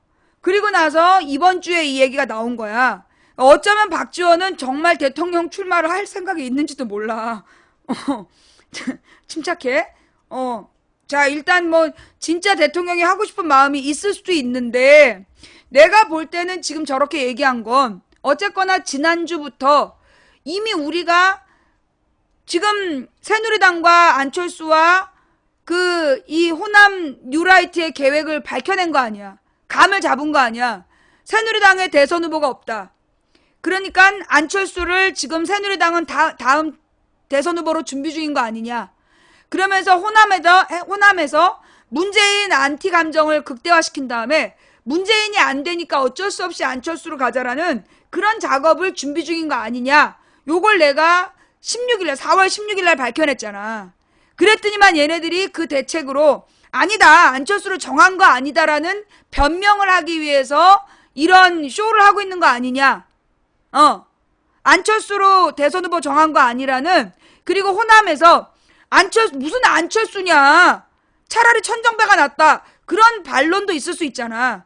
그리고 지금 안철수는 수도권에서 전혀 표를 못 얻었고, 그리고 지금 호남 사람들이 우리가 언제 안철수 보고 국민의당 찍었냐. 이런 불만이 있는 거야. 내가 볼 땐 지금 박지원의 저 말은 호남의 안철수 반발, 안철수에 대한 반발 역풍이 지금 불고 있어서 그걸 지금 급하게 끄려고 한 인터뷰가 아니겠냐. 예. 제가 볼 때는 지금 정말로 박지원이 대선을 출마한다기보다 저거는 지금 이제 사실 안철수로는 호남에서 안 먹힐 것 같으니까, 호남 사람들한테 안철수가 안 먹힐 것 같으니까 일단은 그렇잖아요. 국민의당 후보가 안철수, 박지원, 손학규가 나왔어. 그러면 전국적으로 그 국민의당 지지자들이 누굴 뽑겠어? 안철수로 갈 거 아니야. 그러니까 자기네들은 경쟁을 해서 뽑았다라고 뻥을 까겠지. 뻥을 깐다면 그런 스토리를 준비 중인 게 아닐까라고 추측하는 거죠. 아니 박지원, 안철수, 손학규 셋이서 막 경쟁을 하면 그거는 경선에서 당연히 안철수로 가지 않겠어? 그 국민의당 지지하는 젊은 애들이 당연히 안철수 뽑을 거 아니야. 그러면 경선에서 뽑혔다라고 명분을 만들려는 거 아니겠냐. 그러면서 결국은 묻지마 안철수라는 자기네들의 시나리오, 자기네들이 호남의 네트워크를 묻지마 3번을 찍게 했던 것처럼 묻지마 안철수로 지금 준비 중인 시나리오를 가리려고 거기에 대한 호남의 경계심을 흐트러뜨리려고 지금 작전 피는 거 아닐까라는 합리적 의혹이 든다. 내가 볼 때 지금 박지원의 저 대선 출마 발언은 진짜 출마한다라기보다 지금 호남에서 안철수에 대한 역풍, 누가 야 문재인보다도 못한 안철수를 이러면서 분노하니까 그걸 지금 막 물타기해서 경각심을 풀으려는 일종의 연막 전술이 아닐까라는 추측이 든다. 지금 이제 호남이 굉장히 배신감을 많이 느끼고 있다며, 국민의당에게. 지금 호남이 굉장히 국민의당에 배신감을 느끼고 있는데 그 이유가 뭐냐? 솔직히 이번에 국민의당 관악 빼놓고, 관악도 마찬가지야. 관악도 사실은 그 관악의 호남표로 된 거야. 관악의 국민의당도 관악의 호남 출신들의 표로 당선된 거예요. 나머지 국민의당은 전부 다 호남에서 됐어. 그런데 이번에 당직 인선을 하는데 안철수가 전부 다 어떻게 했어? 비례대표는 전부 다 이명박 MB맨들한테 주고 수도권에서 떨어진 애들한테 요직을 다 줬어. 결국 호남 팔아서 국민의당 만든 다음에 호남 사람들 뒤통수를 친 거예요. 그럼 호남 사람들의 감정이 어떻게 되겠어? 당연히 분노하겠지. 어젯밤에 비상회의에서 김영환이를, 수도권에서 떨어진 김영환이, 문병호 이런 애들을 주요 당직자로 세웠다는 거야. 결정했다는 거야. 그럼 호남에서는 오늘쯤 어떤 마음이 나와? 당연히 반발하겠죠. 이 시읒비읍 이것들이 호남 팔아가지고 비례대표도 지들이 이명박 따라지들이 다 먹고 그러더니만 이것들이 이제는 당직자도 수도권에서 다 해먹어? 그러면 호남 팔 땐 언제고? 호남 할 땐 언제고? 이러면서 불만 일어날 거 아니야. 물타기용이다 저건. 호남 뒤통수 맞은 거에 대해서 호남 사람들이 지금 분노를 할 수 있는 상황이기 때문에, 그래서 박지원이 직접 나서서 자기가 호남을 대표해서 대통령 후보가 될 수 있다 이러면서 물타기 하고 있는 거 아닐까? 난 그런 합리적인 그런 의혹이 든다. 합리적인 그런 의혹이 든다. 그 다음, 마지막 이야기? 뭐, 김종인 지지자와 안철수 지지자가 겹친다고 보면 된다. 이건 뭔 개소리야!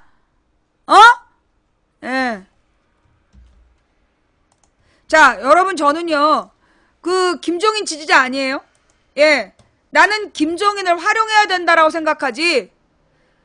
저 솔직히 지금 다시 한번 입장 밝힐게요. 전 여러분들이 김종인을 너무 별림 그러면서 띄우는 거 나는 반대예요. 문재인을 달림, 김종인을 별림 막 이러면서 김종인을 너무 막 이렇게 떠받드는 그런 분들이 있는데 그거 제 뜻이 아닙니다. 저는 김종인을 활용한다라는 뜻이지, 김종인의 합리적 보수층에 대한 영향력이라든가 아니면 김종인이 정치적으로 수를 놔서 그 마이크를 뺏어오는 능력이라든가 이런 걸 활용할 수 있다란 입장이지, 절대 김종인을 막 추켜 세우고 김종인에게 전권을 줘야 된다라고 저는 생각하지 않아요. 물론 지금 여러분들이 왜 이런 현상이 나타나냐면, 지금 일부 그 문재인 파는 사람들이 문재인의 호남 발언에 물타기를 하기 위해서 김종인한테 모든 책임을 덮어씌우고 김종인을 비난하는 게 있어. 그러니까 그거에 대한 역풍으로 김종인을 막 이렇게 보호하는, 그러니까 좀 뭐라 그러나 방어하는 그런 분위기 속에서 나타난 모습인 것 같은데, 나는 그 솔직히 김종인과 문재인은 난 하나라고 봐요. 한 몸이라고 봐. 왜냐하면 문재인이 김종인에게 전권을 줬어. 그래서 총선을 이긴 거야. 그러니 김종인과 문재인은 분리할 수 없는 사람이다. 그러나 이들이 그러면 마음속으로 동지냐? 난 그건 아니라고 봐. 서로 내가 볼 때는 일종의 적대적 공생관계가 아닐까. 적대적 공생관계라기보다는 뭐 서로 상호 부조 형태가 아니겠느냐. 김종인은 여기에 뿌리가 없고 문재인은 스스로 지금 큰 중요한 실수들을 했어. 문재인이 당대표를 했기 때문에 김종인이 필요했던 거잖아. 문재인이 당대표를 하지 말라고 그랬는데 나왔기 때문에, 그래서 지금 완전히 더민주가 박살이 나는 분위기였기 때문에 김종인에게 전권을 줄 수밖에 없는 절박한 상황까지 간 거란 말이야. 그러니 김종인에게 전권을 줄 수밖에 없어. 자, 지금 문재인 그 지지자들 중에 일부 몰지각한 애들은 문재인이 김종인을 데려오지 않았다라는 그런 비겁한 변명까지 하고 있어. 김종인을 데려올 때는 삼고 초려를 했다는 둥, 김종인을 알아본 안목이 있다는 둥 이러더니 선거 끝나니까 김종인을 버리려고 문재인이 김종인을 데려온 게 아니라는 그런 천박한 변명들을 하면서 김종인과 문재인은 별개라는 그런 주장을 하고 있는데, 내가 들은 이야기들 중에 가장 천박한 주장이다. 그건 중요한 건 문재인이 김종인에게 전권을 줬어. 그리고 당대표를 사퇴한 거야. 당대표 나오지 말라는데 기어이 나와서 당대표를 했어. 그래놓고 당대표를 하면서 모든 걸 다 김종인한테 전권을 줬어. 전권을 준 이유는 뭐 때문이야? 당대표 나오면 안 되는데 나왔기 때문에. 그래서 당이 깨지는 상황이 됐기 때문에. 그래서 궁여지책으로 김종인한테 다 줬어야만 됐던 거야. 그러니까 김종인이란 인물은 원죄가 문재인한테 있는 거야. 그러니까 내가 김종인 욕할 자격이 니들한테 없다는 거야. 나는 김종인과 문재인은 싸잡아 욕먹거나 싸잡아 살거나 둘 중에 하나라고 본 사람이야. 그러니 김종인을 지나치게 떠받들 필요는 없다. 다만 김종인이나 문재인이나 나는 장기판의 말이라고 본다. 현재 대선 후보 중에 가장 지분이 많은 거 문재인이다. 그러니 문재인을 빼고 갈 수 없으니 문재인을 활용해야 된다라는 입장이고, 김종인은 김종인대로 김종인에게 어떤 그 전투적 지휘권을 주면 김종인은 판을 자기가 주도할 수 있는 그런 능력이 있다. 그 지략가의 능력이 있으니, 그러니까 뭐 정치적 술수의 능력이 있으니 그걸 활용해야 된다. 나는 그렇다 해서 김종인에게 전권을 주는 건 난 여전히 반대야. 김종인이 무결하다? 난 그것도 반대야. 나는 김종인이 무결하다고 생각하지 않아. 또 문재인이 죄가 없냐? 나는 문재인한테 죄가 있다고 봐. 전부 다 문제가 있어. 그렇지만 우리는 문제가 있는 사람들을 묶어서 하나로 쓸 수 있는, 그게 장기판이야. 모두의 용도가 있는 거야. 김종인의 술수의 능력, 문재인의 사람을 끌어오는 능력, 그리고 나머지 후보들이 갖고 있는 경쟁력, 이런 것들을 이용해서 우리는 대선에서 정권 교체를 하는 게 목적이기 때문에 우리는 모든 사람을 다 쓰려는 생각을 하는 거지. 절대 망치 부인이 김종인을 막 그렇게 치켜 세우거나 김종인의 지지자라고 생각하지 마세요. 예. 저는 김종인을 뭐 띄우거나 지지한 사람 아닙니다. 예. 김종인이 그 종편을 가지고 놀 수 있는 능력이 뛰어난 건 인정해야 된다 라고 얘기하는 거야. 문재인이 대선 후보들 중에 가장 인지도가 높다라는 걸 인정해야 된다. 현실을 분명히 인정해서 우리 주머니 안에 뭐가 들어있는지를 알아야 필요할 때 꺼내 쓰기 때문에 인정할 건 인정하고 단점은 분명히 짚고 넘어가야 된다. 김종인이 장점은 정치적 판을 훅훅 바꾸는 능력, 판을 주도하는 능력은 내가 볼 때 야권 지지자 중에 이 정도의 능력을 가진 사람 아무도 없었다. 노무현 정도? 노무현 정도가 판을 바꿀 수 있는 능력이 있었다면 현재 정치적인 판을 주도하는 능력은 김종인이 노무현 다음이다 라고 봐. 그러나 단점이 뭐냐 하면 김종인은 지나치게 권위주의적이라는 거야.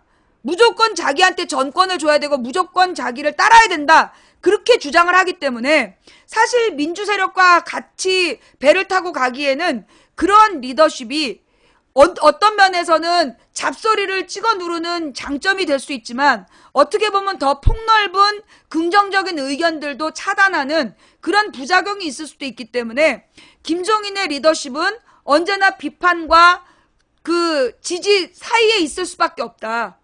좀 어려운 말인데 이해가 되세요? 김종인의 리더십은 어떻게 보면 판을 바꾸는 그런 능력이, 그건 어떤 이 사람의 그 주도권을 잡는 능력이야. 그 주도권을 잡는 능력으로 총선을 승리로 이끈 건 분명히 있어. 그리고 우리에게는 그게 필요한 면도 있고, 이제까지 문재인식 리더십은 너무 이리저리 끌려다니는 리더십이었기 때문에 대중이 신뢰할 수 없는 리더십이었다고. 근데 김종인은 좌고우면, 그러니까 이쪽 저쪽 말 안 듣고 그냥 지 고집대로 밀고 나가면서 강력한 리더십을 보여준 면은 있어. 근데 그러다 보니까 꼭 들어야 될 이야기도 차단시키고 커트시키는 게 있더라. 김종인의 문제는 김종인이 워낙 막강하기 때문에 김종인 주변 사람들이 열린 창구에 귀노릇을 해야 되는데 잘못하면 김종인 주변에 호가호위, 김종인의 권위를 업고 모든 실권을 주물르려는 잡범들이 꼬일 수 있는 캐릭터이다. 그게 김종인 캐릭터의 단점이다. 내가 그래서 지금 선거 끝나고 지금 2주 동안 20일 동안 김종인하고 거리를 두고 있는 거야. 김종인의 분명한 개인적 리더십은 인정해주고 싶지만 김종인의 사람 보는 눈에 대해서 나는 아직 신뢰할 수가 없다. 김종인 주변에 너무나 쓰레기 같은 사람들이 지금 꼬이고 있는 거 아니냐. 그 주변 사람들에 대해서 나는 평가를 아직 못하겠다.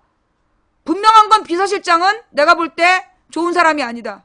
그런 눈이라면 무조건 믿고 지지하기 어렵다. 예. 나는 그런 생각을 하고 있어요. 예. 나는 박영진을 비서실장 세운 순간 김종인에 대해서 거리가 확 떴어. 못 믿겠는데? 위험한 사람인데 이 사람? 자, 그 다음에 그러나 아직 나는 김종인 자체를 버려야 된다는 생각은 아니야. 김종인 자체를 버려야 된다는 게 아니라 김종인이 주변에 합리적이고 그 주변의 민주적인 의견들을 수렴할 수 있는 사람을 둔다면, 그렇다면 김종인의 리더십을 나는 적극 지지해줄 수 있지만 현재 상태는 잘 모르겠다. 거리를 두고 싶다. 이게 내 입장이에요. 오해하지 마세요. 자, 그러면서 자연스럽게 다음 주제로 넘어갈게요. 자연스러운 다음 주제는 뭐냐? 저 박지원 대 김종인, 골치 아파. 이게 경로당도 아니고 진짜. 자, 다음 주제는 자연스럽게 뭐냐면 필리핀 대통령을 어떻게 바라볼 것이냐야. 지금 새로 뽑힌 필리핀 대통령을 어떻게 바라볼 것이냐. 지금 이 필리핀 대통령을 강력하게 옹호하는 사람이 나타났는데 이 사람 글쓰기가 딱 일베식이야. 일베식 혹은 아고라 요원식. 글쓰기 풍이. 필리핀 대통령 이번에 뽑힌 애를 막 옹호하는 입장이 막 곳곳에서 드러나고 있어요. 그러면서 필리핀에 있는 한인들이 이번에 뽑힌 당선자를 되게 좋게 생각하고 있다. 이런 내용이야. 지금 이제 이 사람을 어떻게, 이름이 뭐지? 지금 뽑힌 필리핀 대통령? 이 필리핀 대통령이요. 뭐가 문제냐? 물론 지금 필리핀 상태는 정말 저질이야. 치안 상태가 개판이 됐고, 그 치안 상태가 개판이 되는 바람에 지금 여러 가지 문제점이 있고, 그래서 개선해야 될 상황이야. 그 개선해야 될 상황이 되기까지 지금 아키노 집안이 너무 오랫동안 집권하면서 통치 능력을 상실한 거야. 그런 와중에 두테르테인지 뭔지 이 사람이 강력한 범죄 소탕을 내세우면서 대통령이 된 거예요. 자, 그런데 이 사람은 지금 당당하게 뭘 강조하고 있냐? 독재하겠다는 거야. 나는 지금 이 두테르테를 방어하는 사람들, 동의하고 긍정적으로 보는 사람들을 내가 볼 때 이 사람들 박근혜 지지자일 거라고 봐. 두테르테를 지금 지지하고 있는 사람들 내지는 변명하고 있는 사람들은 나는 박근혜 지지자들의 영향력 하에 있는 사람들이라고 본다고. 무슨 얘기냐? 어떤 이유로든 독재는 안 돼요. 어떤 이유로든 독재는 안 돼. 내가 지금 김종인에 대해서도 강력한 리더십이 필요하지만 독재는 안 된다. 그게 애매하고 어려운 말이지만 우리는 지금 특히 이 아시아 사람들이 오랜 이제 왕조 정치를 해왔잖아. 이 아시아식 이 유교 정치를 해왔기 때문에 충효 의식에 우리가 길들어 있는 거야. 아시아 사람들이 아시아 문화권, 이런 어떤 이 유교 문화권, 불교 문화권에 젖어 있는 사람들은 충효 문화에 길들어져 있어요. 이게 이제 오랜 유교 문화인데 이 오랜 유교 문화나 불교 문화가 전부 다 윗사람한테 깍듯한 섬기는 그런 좀 문화가 있어. 특히 이제 우리나라 불교가 더 심한 것 같아, 다른 나라보다.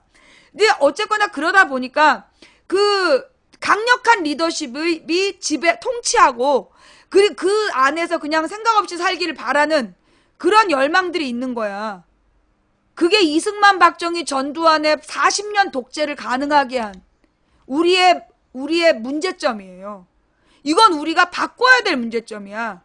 왜 아시아에서 이렇게 오랫동안 독재 정치들이 가능했느냐 하면 북한에도 지금 3대를 이은 독재가 가능한 이유가 아시아에 지배했던 유교 사상, 충효 사상, 결국 국가 지도자에게 충성해야 된다라는 그 유전적인 그 세뇌, 이게 지금 그런 독재에 대한 반감을, 독재에 대한 반발이라든가, 이런 우리의 민주적인 권리를 찾는 주도권이라든가, 이런 걸 포기하게 하는 거예요. 우리는 분명히 깨달아야 돼요. 어떤 이유로든 독재를 하면 안 돼. 오늘 내가 그 얘기를 하면서 마무리할게요. 자, 이 아줌마는 뭐 하시는 분인가요? 망치 아줌마는 불량 주부예요. 망치 부인의 직업, 자칭 주부, 법원 지정 영향력 있는 언론인, 국세청 지정 방송인. 됐죠? 자, 그럼 이제 계속 얘기를 하다 보면 무슨 얘기냐. 우리 국민들이요, 독재에 대한 향수가 있어. 뭐냐 하면, 민주주의는 시끄럽다는 거야. 김대중 노무현 10년 보니까 너무 시끄럽더라. 그런 말 많이 들었죠. 특히 지금 노인분들, 70대 이상의 노인분들이 그런 말을 많이 해. 민주주의자들이 집권하면, 좌파 정권이 집권하면 시끄럽다. 그래서 그 옛날처럼 나라에 기강이 없다. 그러니까 차라리 그 효율적인 독재가 낫다. 경제가 발전한다면 독재도 괜찮다. 그런 생각들을 하고 있는 거야. 그러니까 필리핀의 두테르테가 나쁜 사람이 아니라는 변명을 하는 거야. 나쁜 사람이에요, 그거. 법원에 재판도 없이 자경단을 이용해서 죽였다. 그건 살인자야. 그거를 동의한다면, 여러분 옛날에 박정희가 죄 없는 민주주의자를 간첩이라고 몰아 죽였어. 두테르테가 죽인 사람들 중에 혹시 정말 범죄자가 아니라 정적이 있었다면 어떡할 거냐고. 두테르테가 범죄와의 전쟁이란 이름으로 정적을 죽여버린다면 어떻게 할 거냐고. 그래서 독재가 나쁜 거야. 박정희가 그랬잖아. 간첩 때려잡는다고 민주주의자를 때려잡았다니까?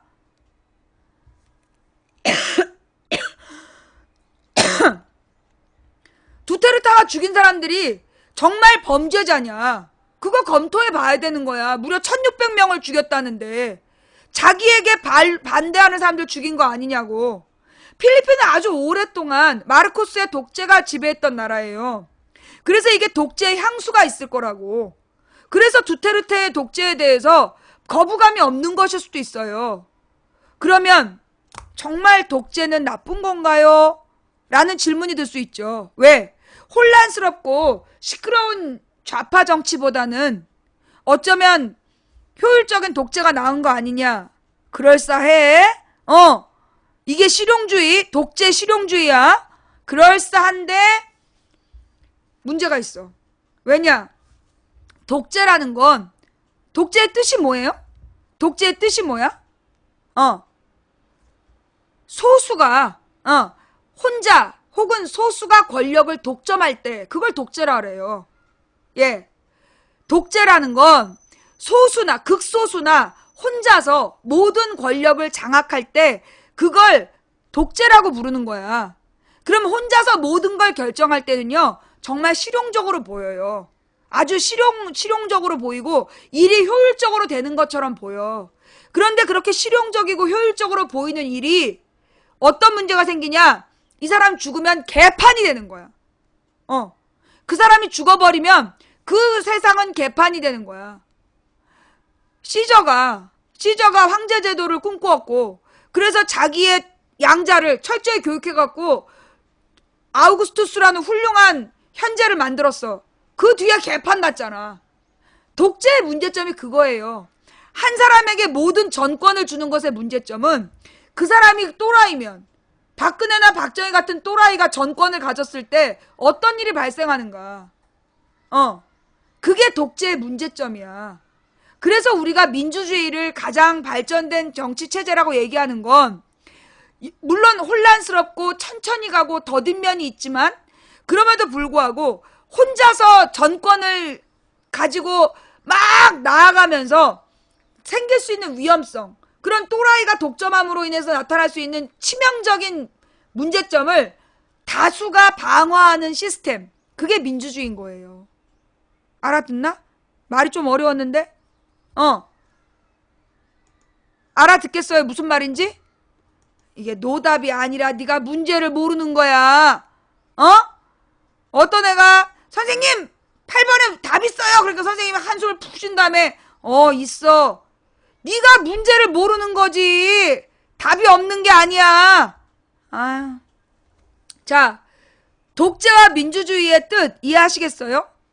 효율적이라고 보이지만, 효율적으로 보이지만 그건 뭔데? 반드시 이 사람이 죽으면 폭발하는 거야. 대혼란. 처음으로 돌아가는 거야. 그때부터 다시 시작해야 되는 거야. 그게 독재의 문제점이에요. 그러니까 독재가 효율적이라고, 효율적인 독재를 추구하는 사람들, 이 사람들은 뭐냐? 언발의 오줌 누기, 임시 방편, 잠깐의 안정을 위해서 본질적인 안전장치를 무너뜨리는 거야. 뭔 말인지 알아듣겠어요? 그쵸? 민주주의는 지속 가능한, 누가 그 자리에 앉든 안정적으로 유지돼야 되는 게 민주주의가 추구하는 바야. 독재 정치는 한 사람이 효율적으로 움직이면 다 되겠지만 이 사람이 죽으면 바탕이 무너지는 게 그게 독재 정치예요. 제가 여러분 막 국회로 가라, 대통령 되라 그러면 안 간다는 이유가 뭔지 알아요? 나한테는 독재자 기질이 있기 때문이야. 내가 우리 방 운영하는 거 보면 알잖아. 우리 방 민주주의적으로 운영 안 해. 나하고 다른 의견 반론을 용납하지 않는다고. 왜? 나는 단시간 안에 많은 국민들을 빨리빨리 알려야 돼. 그건 내가 해야 되는 효율적인 일이야. 효율적인 일에 민주적인 반론을 듣고 그럴 시간이 없는 거야. 그래서 나는 아주 독재적으로 운영하는 거예요. 이건 효율성을 위한 선택이야. 그런데 이건 뭐야? 정치적인 나한텐 공권력이 없어. 그렇잖아. 나는 정치적 공권력을 가진 사람이 아니야. 그런데 내가 국회의원이 되거나 대통령이 되면 나는 정치적 공권력을 갖는 거야. 정치적 공권력을 가지고 효율성이라는 이름으로 빠지기 쉬운 게 독재야. 박근혜가 지금 추구하는 게 독재잖아. 그러니까 나 같은 사람은 정치하면 안 되는 거야. 정치는요, 어떻게 보면 문재인처럼, 박원순처럼, 안희정처럼 말도 안 되는 얘기를 껄껄거리면서 들어줄 수 있는 사람이 하는 게 정치야. 나 같은 사람은 정치 못해. 나는 쓸데없는 얘기하면 죽여버려. 일단 긋고 봐.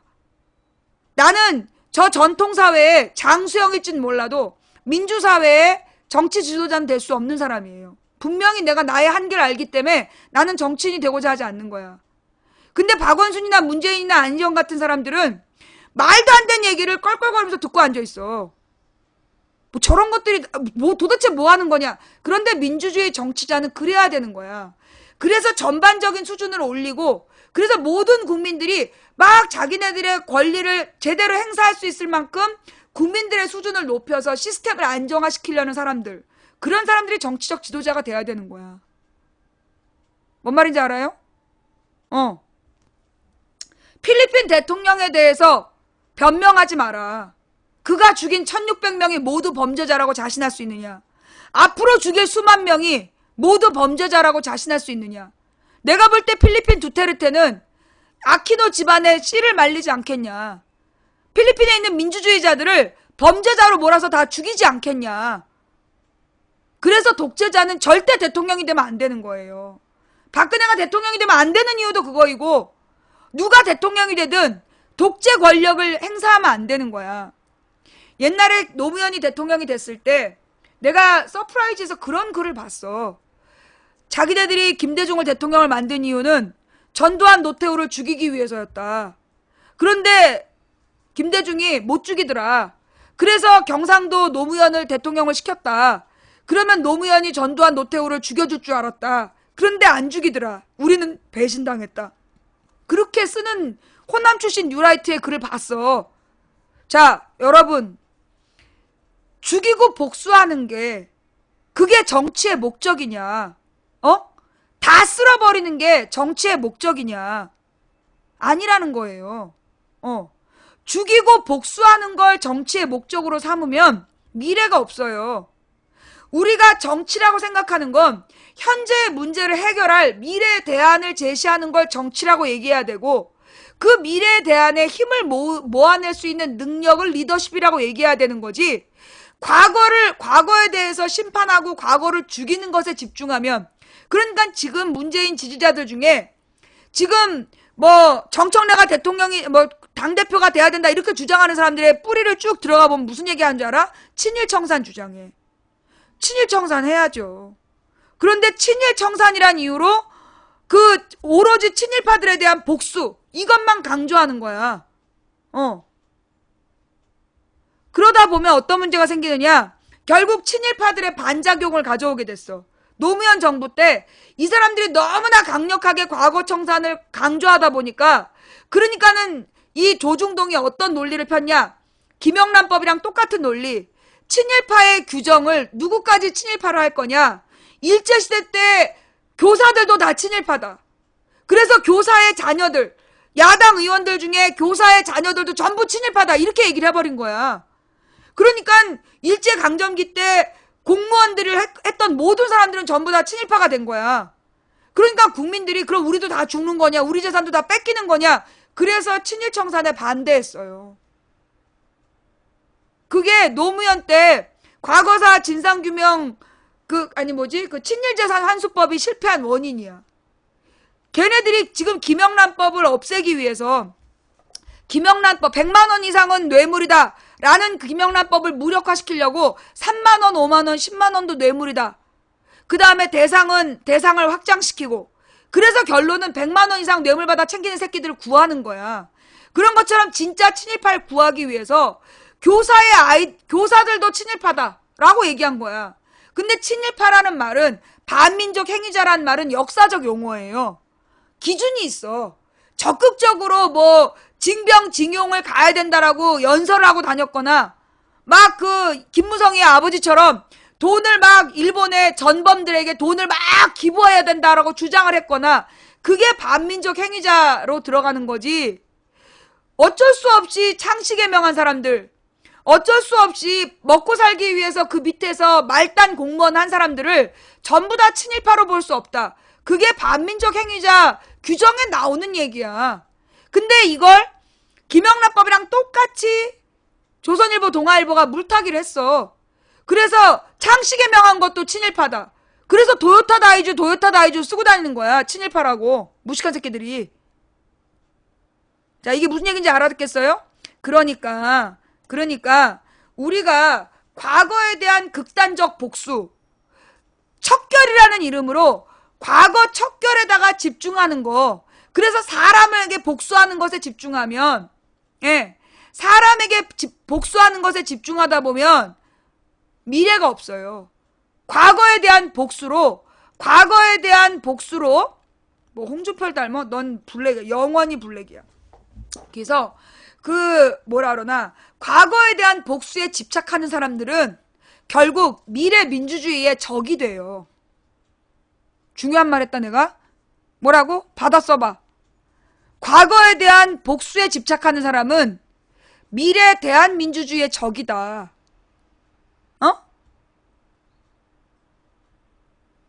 받아 써봐. 과거에 대한 복수에 집착하는 건 미래의 대안적 민주주의에 대한 적이다. 그러면 과거사 진상규명을 하지 말자는 거냐? 아니죠. 분명히 일제의 만행에 대해서 역사적으로 바로 세워야 되고, 그리고 일제에 부역해서 돈을 벌었던 자들의 재산은 환수하는 게 맞아요. 그런데 그 범위를 최소화해야 된다는 거야.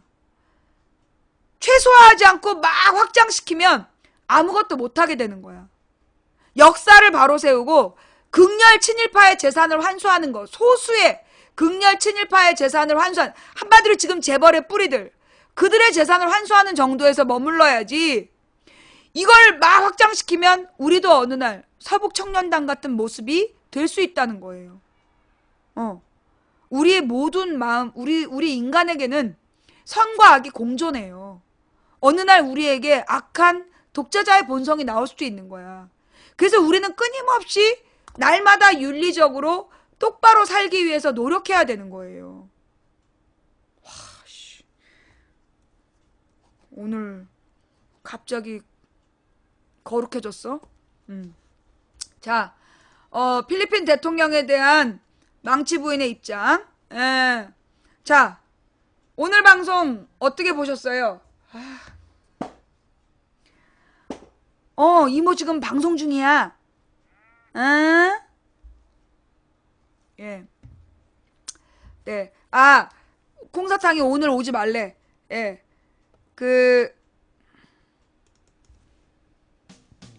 지금 저기 치료가 길어져가지고 설명하려면 나중에 다시 날 잡고 가야 된다고. 예. 그래서 오늘은 콩사탕이 안 와도 된다 그래서 오늘 마무리했어요. 아까 전화 와가지고 오지 말라고. 자, 오늘 방송 어떻게 보셨나요? 볼만하셨나요? 자, 망치부인 방송 볼만하셨다면 추천 부탁드리고요. 아까 3,800명 보던데 추천은 3,200. 오늘 밤 600명이라서 빤스를 빠는 사태가 일어나지 않도록 자, 자발적 추천 늦지 않습니다. 추천은 공짜예요. 네. 달려오자마자 후원해주시고 추천해주신 모든 분들께 감사드립니다. 후원해주신 분들 한 분 한 분 이름 불러드리지 못해서 대단히 죄송합니다. 저한테 후원하지 못해서 미안하다는 분들 때문에 제가 이름 불러드리지 못하는 겁니다. 이름 안 불러줘서 섭섭해서 후원 안 하겠다 안 하셔도 됩니다. 그럼에도 불구하고 후원해주시는 분들 덕분에 오늘도 망치부인 당당하게 방송할 수 있었습니다. 각방에서 고생하신 매니저님들 수고하셨고요. 이 방송을 녹화 떠서 유튜브에 뿌려주시는 풍행국님, 그리고 참세상님, 그리고 여비건님 진심으로 감사를 드립니다.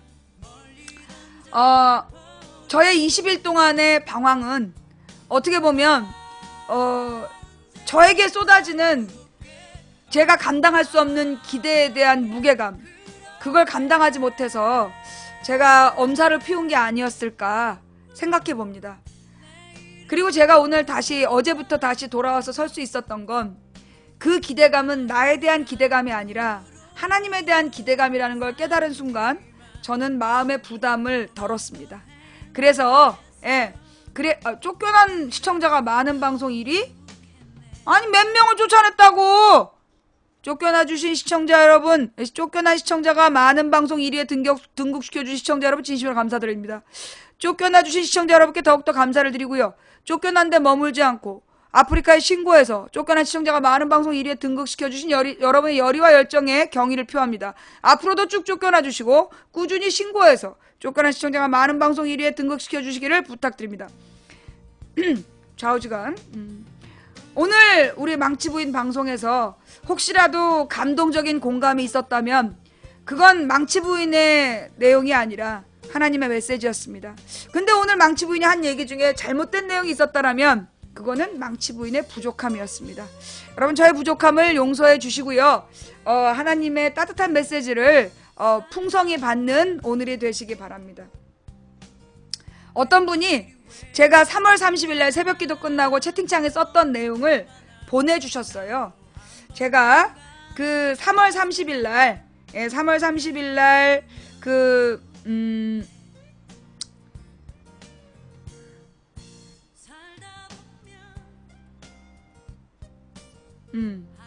채팅창에다가 쓴 내용인데요. 들어보세요.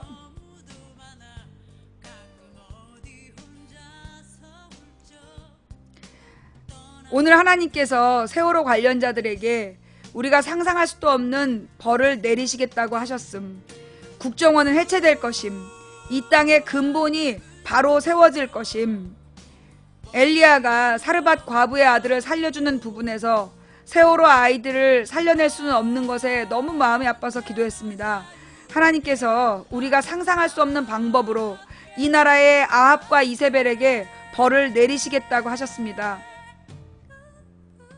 저는 이번 총선 이기면 내 역할은 끝인가 했는데 앞으로 새로운 대한민국 건설을 위해서 이 방송이 할 일이 많다 하셨습니다. 하 사장님께서 총선 이후에 혼란을 바로잡고 마땅히 가야 할 바를 해설하라고.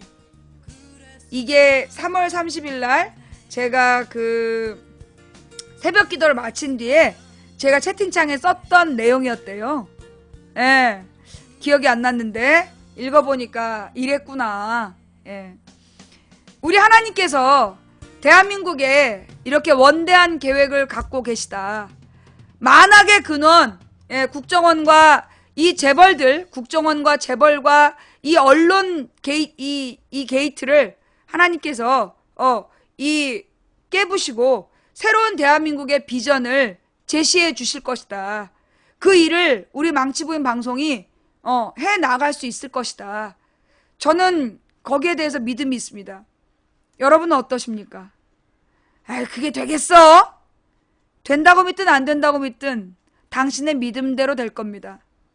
그러나 누군가 간절히 소망하면 온 우주가 그의 소망을 위해 움직이기 시작하는 것처럼 한 사람이 꾸는 꿈은 꿈일 뿐이지만 백인이 꾸고 만인이 꾸면 현실이 되는 것처럼 누군가 포기했기 때문에 장기 미제 사건이 생겼다고 우리가 포기하지 않으면 미래가 바뀐다는 시그널 드라마의 대사처럼 우리가 가는 길은 갈만한 길이라서 가는 게 아니라 가야 할 길이라서 간다는 저의 좌우명처럼 저는 대한민국의 새로운 역사를 한번 써볼 생각입니다.